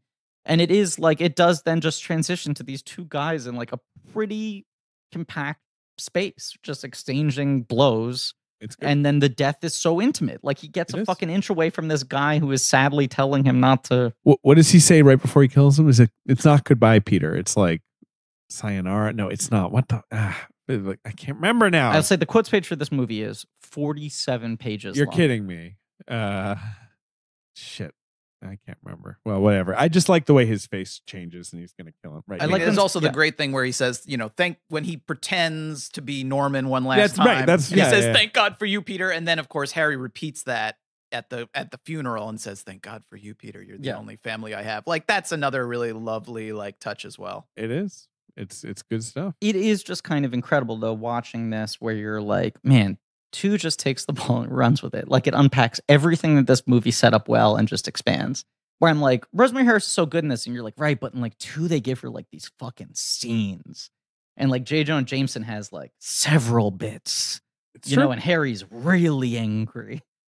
2 is better than this movie in every way, but this movie was proof of formula or whatever, or proof of concept. Back to formula? Back to formula. No, it's funny because nothing else is really like this. But I think the thing that everything cribbed from this is, we don't have to be embarrassed. We can do the faithful version of it. You try to represent what the comic actually is and work as many of the true details as. I mean, when you're reading those fucking pitches of like the different developed versions, there's Right. like the 1984 version of the movie was like a guy gets bit by a spider and he turns into a spider He monster. turns into a tarantula. Yeah. Right, like they Yes, wanted yes. Spider-Man as a movie to be the Fly. Right. Their sort of initial idea of maybe Toby Hooper directs it. Right. We'll make it for $10-20 million. Yeah. Right. Yeah. I mean, it's Th- just a sign of how these things Right. changed in the eyes of Hollywood. It's not crappy genre pictures. It's going to be a marquee movie. And look, It's going to have a soundtrack that we should briefly discuss. just where talk about it. I Music mean- from and inspired by. Now, what's interesting about this is almost none of these songs are from the movie. So and this- does Hero play over the credits? and credits. And credits, yeah. yeah. And I think the only other song that was written for this, or at least was unique to this, was the Sum 41 song, the What We're All About. What we're all about. Right, which had a Spider-Man video as well. But like the other 10 tracks, Did you like Sum 41, Ben? Did you think they were all killer, no filler? Yeah. I saw right through Posers. their asses. Dun, dun, dun, Exactly. dun, dun, dun, dun, dun. I must have seen It's the music funny. video for Fat Lip 4 million. I'm- It was always on MTV or whatever. I'm just yeah, putting yeah. together now that Avril Lavigne married both of these guys. Chad Kroger and Derek Whibley. Derek Whibley. Whibley. yeah. Derek She Whibley. must have fucking loved this album. She just because now she's gonna marry Julian Casablancas or The guy from Alien Ant Farm. Right. Yeah, the guy from Alien Ant Farm. She's gonna marry him. She's gonna go down the list. This is what I find funny about the soundtrack is that they claim it's music from and inspired by, which was a trick that these soundtracks are doing all the time now, where it's like Batman was like, we're going to have a Seal track and a U2 track and a Smashing Pumpkins track, and maybe not all of them are in the movie, right? This, they had like 2 songs that were for the movie, and then they just picked 10 songs that were Right. big in like because there's indie a rock Hive song that had that's just already come out in other albums. right. They're just Right. songs. It's just We- a mixtape. But as we were saying before we were recording, it's like, thank God that they didn't try to shove they these insulate songs. the movie from Can you it. read the Yeah. full list quickly? We've got a theme from Spider-Man classic. Yeah. TV That's series theme. right, the Yeah. cartoon show theme song. Hero by Chad Kroger featuring Josie Scott. Josie Scott from the band Saliva. Correct. I just like Um, that it's also not a Nickelback song. It's like we picked 2 guys from different Well, bands. because and the just put 'em on a Nickelback guys rooftop. did not want to be a part of that song. Yes. They were embarrassed by it. Yeah. Nickelback was Insane. embarrassed. Saliva. Yeah. What We're All About by Sum 41 featuring Kerry King from Slayer. Oh. Learn to Crawl by Black Lab. Right. I think they No. picked that because it has crawl in the title. Crawl, I was gonna Sure. say Somebody Crawl. Else by Blue. Mhm. Blue. Blue. Bug Bites by Alien Ant Farm. This was Bug- right. They Bug just Bites. anything that had a buzzword. Yeah. in it. Something called Blind by a Canadian rock band called Default. Okay. Something called Bother by Corey Taylor, who Mhm. is from Slipknot. Okay. Shelter from Green Wheel. I truly don't know what some of this is. Then Yeah. When It Started by The Strokes, which was the So bizarre. it's the song that's not on Is This It, but then got put on Is This It when they took out New York City cops post 9/11. Yes, it was on the American version, David. Yeah, it's not on the British version. Which is the one I owned, which is But it also was- the one that has This Is Spinal The- Tap. the touch. Yeah. Yeah, I don't Uh-huh. understand. Hate to Say I Told You So by the Paying Hives, which is import truly costs. just like a rock song of the moment. Yes, Like, yeah. Right. All these songs were like in circulation. Yeah. Invisible Man by Theory of a Dead Man. So many Canadian bands. Yeah. Pete Yorn's Undercover. So bizarre. Well, there's a lot of Chad Kroger credits. If you look at the, Yeah, you're right. He You're wrote right. a lot of these songs. He wrote He's Invisible produced Man. a lot of these Maybe. songs. So he's kind it of the was just mogul. a Chad produced Yeah, Mix. he's get your guys in here, Yeah. Chad. We need 21 tracks. So, Yeah, they must have just said, bring in who you got. Who you've else got, do you have? of course, Macy Gray performing My Nutmeg Fantasy, which I With, guess is a Tom song, Morello. with Tom Morello, It's Angie so funny Stone, that it's her. and Yeah. Mos Def. I just remember even when they announced like And then the Garfield. Injected, Hmm? a band called Injected had a song. When they announced the Garfield reboot, people were like, "They're rebooting already? It just happened." And I'm like, "The first Spider-Man movie has Macy Gray Yeah, doing a it concert. wasn't It's a little just- enough has changed culturally. You can reboot this." Yeah. And then theme from Spider-Man by Aerosmith. What's going on there? It's just Aerosmith doing a cover of the cartoon Spider-Man theme. And of course, as a tribute to this Is there film, lyrics?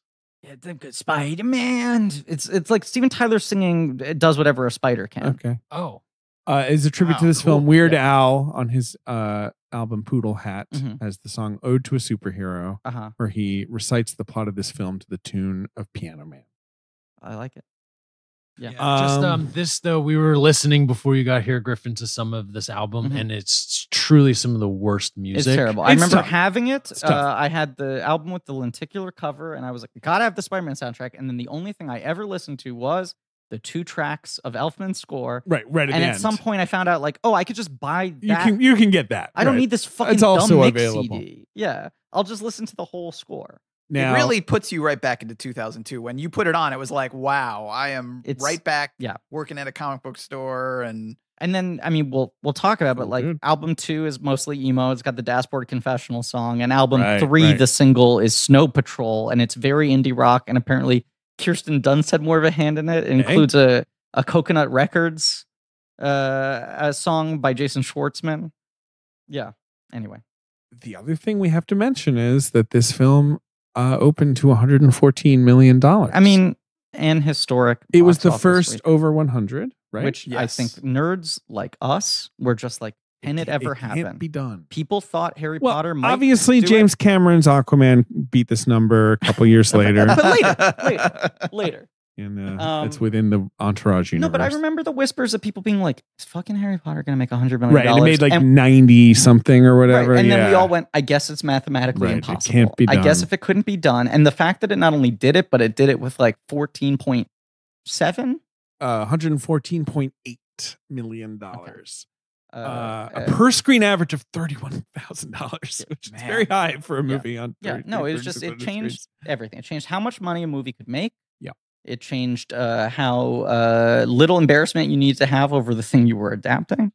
Made $821 and million how, globally. There was no shame in being an actor and doing a thing like this. 821 would be a very healthy total worldwide now. from Today, it. Yeah. I mean, and yeah. this is obviously 20 I mean, years 100, ago. even the opening weekend would be a Would be great number great. now. People, I mean, fucking Dumbledore's mystery Yeah, maybe barely like barely crawled a to third of 40. that. There was Yeah. that funny thing for so long where it was like Titanic was 600. And then through multiple releases, like E.T. and original Star Wars were both in the 400 range. This movie did like 400 on the Nugget. Yeah, before- No movie could get to 500. No, it was Dark Knight, right? Was Dark the one Knight that finally it? did like Yeah. 520 or 540 or 500 whatever something. Yeah. and petered out, but there was like a run. Yeah, this was the biggest movie in a very long time. But what was the second biggest movie of this weekend, Griffin, at the box office? Okay, it's a great question. Now, I know Insomnia is in this 5, or does that come out the Attack of the Clones weekend? Yeah, it's not in. Insomnia is not Okay. in this. Okay, five. I'm sorry. I'm sorry. Number 2 at the box office had been number 1 for the previous 2 weeks, and it's a film we've covered on this podcast on Patreon. It's a Patreon movie that we've covered in the year 2002. Speaking of Bonesaw McGraw, this film also features a wrestler, It's the Scorpion King? the Scorpion King. Oh. Spider-Man, Scorpion King was pretty sure he was going to get a third week at number 1, but Spider-Man Yeah. knocked him off. They're like, what do you think we're going to do in our weekend? 600 times? The Scorpion King. Did you Yep. see the Scorpion King in Oh, theaters? absolutely. I saw the Scorpion Chuck King. Russell film. Yes, I Chuck. definitely saw it in the theater for sure. Yeah. Scorpion King's in it. He is. He is in it, Yep. above the title. Yeah.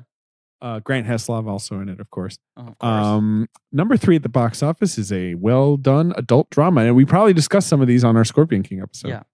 It's a well done adult drama. The Is kind it of- Chasing And Lanes? changing Change. lanes. Of course, Ben Affleck Yeah. and Samuel L. Jackson getting a traffic accident. That's a movie. Is Amanda That's Peet? a summer movie. Yeah, Pete's in it, right? Yeah. Are we in the Pete zone with I that think we're into one? Pete. Tony Pickett. Collette, Okay. Sidney Sidney Pollack, Pollack. Yeah. William Hurt, Yeah. Richard Jenkins, Dylan Baker. I'm going and I'm seeing names. I bet Sidney Pollack is weary and gives some tough lessons that He people don't probably want does. to hear. I saw it in theaters and liked it. I was 16 Yeah, same. years old. I was Roger like, Michelle. this is the kind of stuff. This one I I'm did like, not see in theaters. Oh, Fair enough. Saw The Scorpion King. Yeah. Did Did not you Changing see Lanes. the hit murder mystery? That's number 4, but not a hit actually. Murder by Numbers. Murder by Numbers with Sandra Bullock, Ryan Gosling. I They don't date think it. I've ever seen Murder by Numbers. It's not that good, but it's okay. It's not accurate or No, that good. Okay, Not I that don't good. but complain it's about okay. being inaccurate. I don't think it's accurate either. Yeah, It's not medically I accurate just anyway. think it's a weird. Um, 100%. Murder by Numbers. Have you seen Murder by No, I haven't. Numbers? My main knowledge of it is just that weirdly Bullock and Gosling dated after that movie. Right. Even though she's quite a bit older than him. That's not what I think is weird. I don't You put support that that. judgment on You me. support that. That's your own opinion. Yeah. I mean, number 5 at the box He was office very young at- is a basically forgotten romantic dramedy starring a very major actor who's not yet. She's not yet super famous. Well, actually, yes, she is. She's an Academy Award winning actress. What? She is. That makes her pretty famous. She is famous. I forgot that this is 2002. Yeah. She's won her Oscar. She's won her Oscar. It's not Halle Berry. It's not Gwyneth Paltrow. No. Lead. Is She it won a Julia leader. She won a Roberts? supporting actress Oscar. Is it Life or Something Like It? It's Life or Something Oh my Like gosh. It. Yes. With Ed Burns, Tony Shalhoub, and of Yes. course Angelina Jolie. Never seen it. And Don't know. It's one of those movies Goes with a that is- title where that you're is like, a "What the forgotten fuck is this movie. about?" That movie Yeah. no Angie. longer exists. I believe she's a TV reporter. Yes. Who doesn't care about other people, and she's mean to a homeless man played by Tony Shalhoub, and he's like, "I place a curse upon He's you. a You'll be prophet. dead Yes. in 24 Right. hours." And it's how do I spend my last 24 hours? Right. But the big thing was her being blonde. She's blonde. She's Yeah. got kind of like a Marilyn Monroe. Marilyn Monroe Yeah. hairdo. I can Yes. sort of visualize. it, Um, yeah. Other movies in the top 10: The Rookie, Dennis Quaid pitches. Brian Cox, Good movie. grovels. A new release, Deuces Wild. Oh yeah, Don't know what that is. What is that? Franco. All the young Franco, men playing Renfro. research. Yes. Stephen Dorff. Dorff Stephen was the lead, I Dorff. think. Yeah. Furlong is Furlong in that? Frankie Muniz is a character called Yep. Scooch. Yeah, he's the kid. Balthazar Getty. Yep, all these guys. Number 8, an animated film that I went to see a specific trailer. This is in Britain, remember. I believe the trailer was attached to something else in America.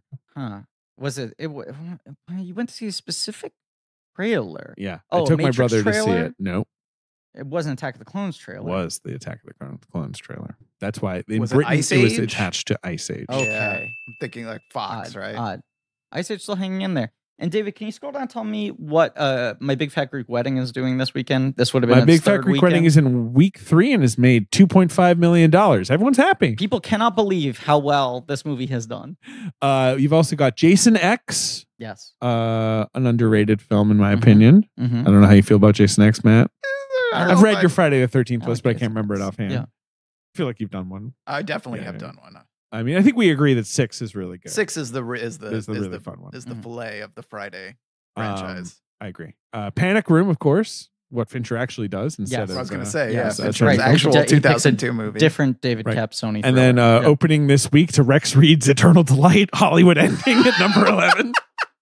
Yeah, those are you got The Sweetest Thing. Remember Mm. The Sweetest Thing? Yeah, I'll They sing say a penis I, song I in that gave one. that a spin recently. Oh, did you? You went for the ultimate spin? no, no bueno. No, not a good movie. No, because that's one of those things where people were like, "Are we ready for a female-driven raunchy comedy?" And Right, when it and we were bombed, it was not. like, "You cannot have women do dirty things in Right, they movies." can't talk about And I dicks. was like, I'd like to watch this in a post-Bridesmaids right, landscape and see if this holds up. And it's like, no, this bombed because it was bad. It 'Cause was it's bad. It's a very really bad movie. bad, unfunny, and unpleasant. you can't Yeah. just have women be dirty and be like, "We did it." Like, I have no further work. It doesn't have to be well no, and written. it's in that Like, post Fairly Brothers funny. American Pie thing where it truly feels like they have 15 scientists going like, what are sex organs, bodily fluids? What are things that could happen? weirdest It's like, thing about the strangest, she's got the a sweetest tongue thing. stud and she gives a guy a blowjob. There's a and then blowjob the thing, The dick right. gets caught on Yeah. the piercing, and you're Yes. like, this all is. But that's the whole post-American Pie. They were like, "Can we reverse engineer I'm saying. scenes?" Yeah, yes, it's all Yeah. that, and none of them really make sense. based on the life of Kate Walsh, the actress. Right. And The- Nancy Pimento, who co-wrote it, who Pimentel, was yeah. Jimmy Kimmel's Win Ben Stein money replacement. Everyone thought was going to be a hot screenwriter. She was like, I'm just going to write a movie about me and Kate Walsh hitting the bars. Going out getting fucked. Yeah. And they were like, it's all right. It's a go want picture. To love that movie. Yeah. I would enjoy the shit out of it if it were even half good, and it is uncomfortable to Named watch. after a It's just- U2 song. Yeah, that's another thing. The Why? title doesn't fit. Yeah. Thomas Jane and Jason Bateman are the guys in it. I'll Yeah. watch it someday. Yeah. Roger Cumble picture. All right. Well, I mean, I like Just Friends. I think that's the other I reason like I Cruel watched Intentions. it. Ah, Okay, yeah. What's up? 3 Ben? hours. Okay. Yeah, we're done. We're done. Great. We're done. Let's wrap it up. Spider-Man. I was gonna say Spider-Man. Just do Bonesaw one more time. Yeah, let's go out on Bonesaw. But we should thank our guests. I got you for 3 seconds. Minutes. Going nowhere. 3 minutes. I just like when he does the "you're going nowhere." He like looks around both It just sides. feels like he's not real. Like he can't No. move and annoy. Like he's an action figure Yeah. or something. Right. He's got limited points of articulation. Right. His hair is magnificent. Everything though. about him is incredible. Mm. Matt, as the person who wrote the book on Spider-Man, are there any final thoughts? Any things you think this movie does well, or that since you will not be on our sequel episodes, you want to say about the rest of the franchise? Yeah. How do you feel about 3 these days? You know, I think that 3 has a little bit of a bad rap. I'll be looking forward to hearing I what agree. you guys have I to say. think we all I don't agree. think it's. I mean, it's obviously the It's worst of the messier. 3. Yeah. It's very messy, but it Right. has a lot. I think it has a lot of things to like about it. I look what I said to David, and I haven't rewatched it in full in a very long time. But what Yeah. I said was like, it still has that thing where like when you're watching a shitty MGM Golden Age Minnelli or Donnan movie, where you're just like, it's got sequences that are as good as what anyone can make, even if the whole thing doesn't fucking hang together, Totally. and you can feel all the studio. Maybe influence. not the ultimate spin, Maybe not. Also, but it's still a close. spin. It takes you on a spin. Right. David exhaling loudly. I'm ordering wants the myself some episodes to be lunch. over. Right. I have another podcast I have to do. It's You have all another good. It's all- podcast to do. Yeah. I mean, I've had a long week, guys. I know no one. This is coming out in a month or whatever, but just for the listeners, This story, I by had the a way, long week. Not for the faint of heart. Not David's week has for not been the for the faint of heart. Yeah. But yeah, no, we're all done though. Where are you going to We get did lunch? it. What are you doing for lunch? I'm gonna pick up a sandwich on my way home. What kind? Probably a Baglevo. Probably Oh, an man, Anthony I was and going to Sons. suggest that we go to that new place or that I place. can't today. Maybe another maybe- time. It's Yeah. David. You're gonna love it. I'm excited. What's the place called? Oh, you don't want to say. I don't want to say. He doesn't want to. I don't want to He's blow wanna- up its spot. It's too good. Right, but Right. we'll take it for an ultimate spin sometimes. Matt, people should buy your Spider-Man. Sure, book absolutely. From amazing What else, to though? spectacular. Anything else you want to plug? Yeah, I mean, the Screen Crush is the website I work for. Absolutely. That's about it. You're Yeah, working on something. I'm but you working can't on a new talk book. about it. I mean, I can talk about it Oh, if sure. you really want Ah, to talk it's- about it's- it. you but know, it's just you. It's- you- it's are you still a writing ways book off. on Venom. I wish. That would be I wish cool. I was. He's got a bad attitude. Yeah. But I'm working on Yeah. a book about the other great odd couple of our time, which is Siskel and Ebert. Not Oh, Venom, that not rules. Venom and Eddie, not Venom and Eddie Brock. rules. Very Siskel up and Griffin Ebert. Street. I would Yeah, say. absolutely. So, I was gonna that's what say, I'm I feel working like on. this movie didn't have the same level of like insane Franken foods that you so Oh, it's often write you know, about. it's funny that There you were the mentioned- Pop Tarts, which were actually. I really was just about to good. say I loved Spider-Man Pop-Tarts. Wild Berry Pop Tarts. No one was paying me to eat or Spider that. Berry, whatever. Spidey berry. Spidey Berry. Frosted Spidey berry. Right, and they had little like sort of spider Raised shaped webs. parallels on the way They were red They were pastry excellent. Yeah, with blue frosting with gray Right. webs. They were delicious. they were phenomenal, and I even think they brought them back for the first Garfield, but they should bring them back now. I every think they time have Holland brought does them it. back, but they didn't make them look as ridiculous. Yes. They were Sort of literally an red, ecto-cooler blue, and thing. gray. Did Right. you immediately get purple diarrhea after ingesting one? No, I don't. They think were though, good. They were good. They weren't a problem. They were so good that when I and Matt sensed just kind of They weren't a problem. Matt knows from No. weird. no one was diarrhea. forcing me to eat these Right. terrible things for people's amusement at this point. Right. This was my just doing it because they tasted good. There was and I love Spider-Man. a cereal that I remember being exactly the same as honeycombs. I like never had little the webs. cereal. Yeah. I remember what I remember is when I sensed that it was like a month or two out from Spider the sense. movie, I was like, they're gonna get rid of these Spidey berry. Yeah. So you I stockpiled them. literally went to the store and bought every box and then Yeah. like savored them over a period Man. of a couple of months. There was a fucking Batman versus Superman Dawn of Justice cereal that was like the Batman one was like strawberry peanut butter or something. And after that movie underperformed, I went to a dollar store and bought like gotta 10 clear 'em boxes. out. It Yeah. was fucking good. Yeah, I wish I had some right now. It I would tasted like love. peanut butter and jelly. It was like No, peanut it butter and jelly tasted cereal. like justice. The dawning. Well, it did. I the would love dawning some. of justice. Well, at the dawn, I wake up in the morning. Right. I would For love some myself. Spidey berry Pop Tarts Apple right Justice. now. Bring that it would back. be great. Bring it back. Yeah, bring them 5G. back. Matt, thank you for being here. My pleasure. And thank you all Long for listening. overdue. Your Long return. overdue. I mean, it is one of those things. Look, this was a perfect movie to bring you back for, but sometimes we look at the books and we're like, Planet of the Apes 5 years ago? What the fuck We're are we doing? sorry. 4 years, whatever it's been. I don't know. Time doesn't make sense anymore. Thank you all for listening. Please remember to rate, review, and subscribe. Thank you to Marie Barty for our social media and helping make the podcast in a bunch of other ways. Joe Bone, Pat Reynolds for our artwork. Lane Montgomery, The Great American Novel for our theme song. JJ Birch and Nick Lariano for research. AJ McKee and Alex Barron for editing. I think that's everybody. Go to blankcheckpod.com for links to a lot of nerdy shit. You can go to patreon.com/blankcheck, where we are now done with The Matrix, and we're doing hashtag not all Batman, all the Batman movies we haven't covered before, i.e. the ones not directed by Tim Burton and Christopher Nolan. Tune in next week for, let me check my notes here, Spider-Man 2. Still for my money, the best superhero movie ever. I'm excited to rewatch it. And as always, if someone told you this was an ordinary podcast, they lied.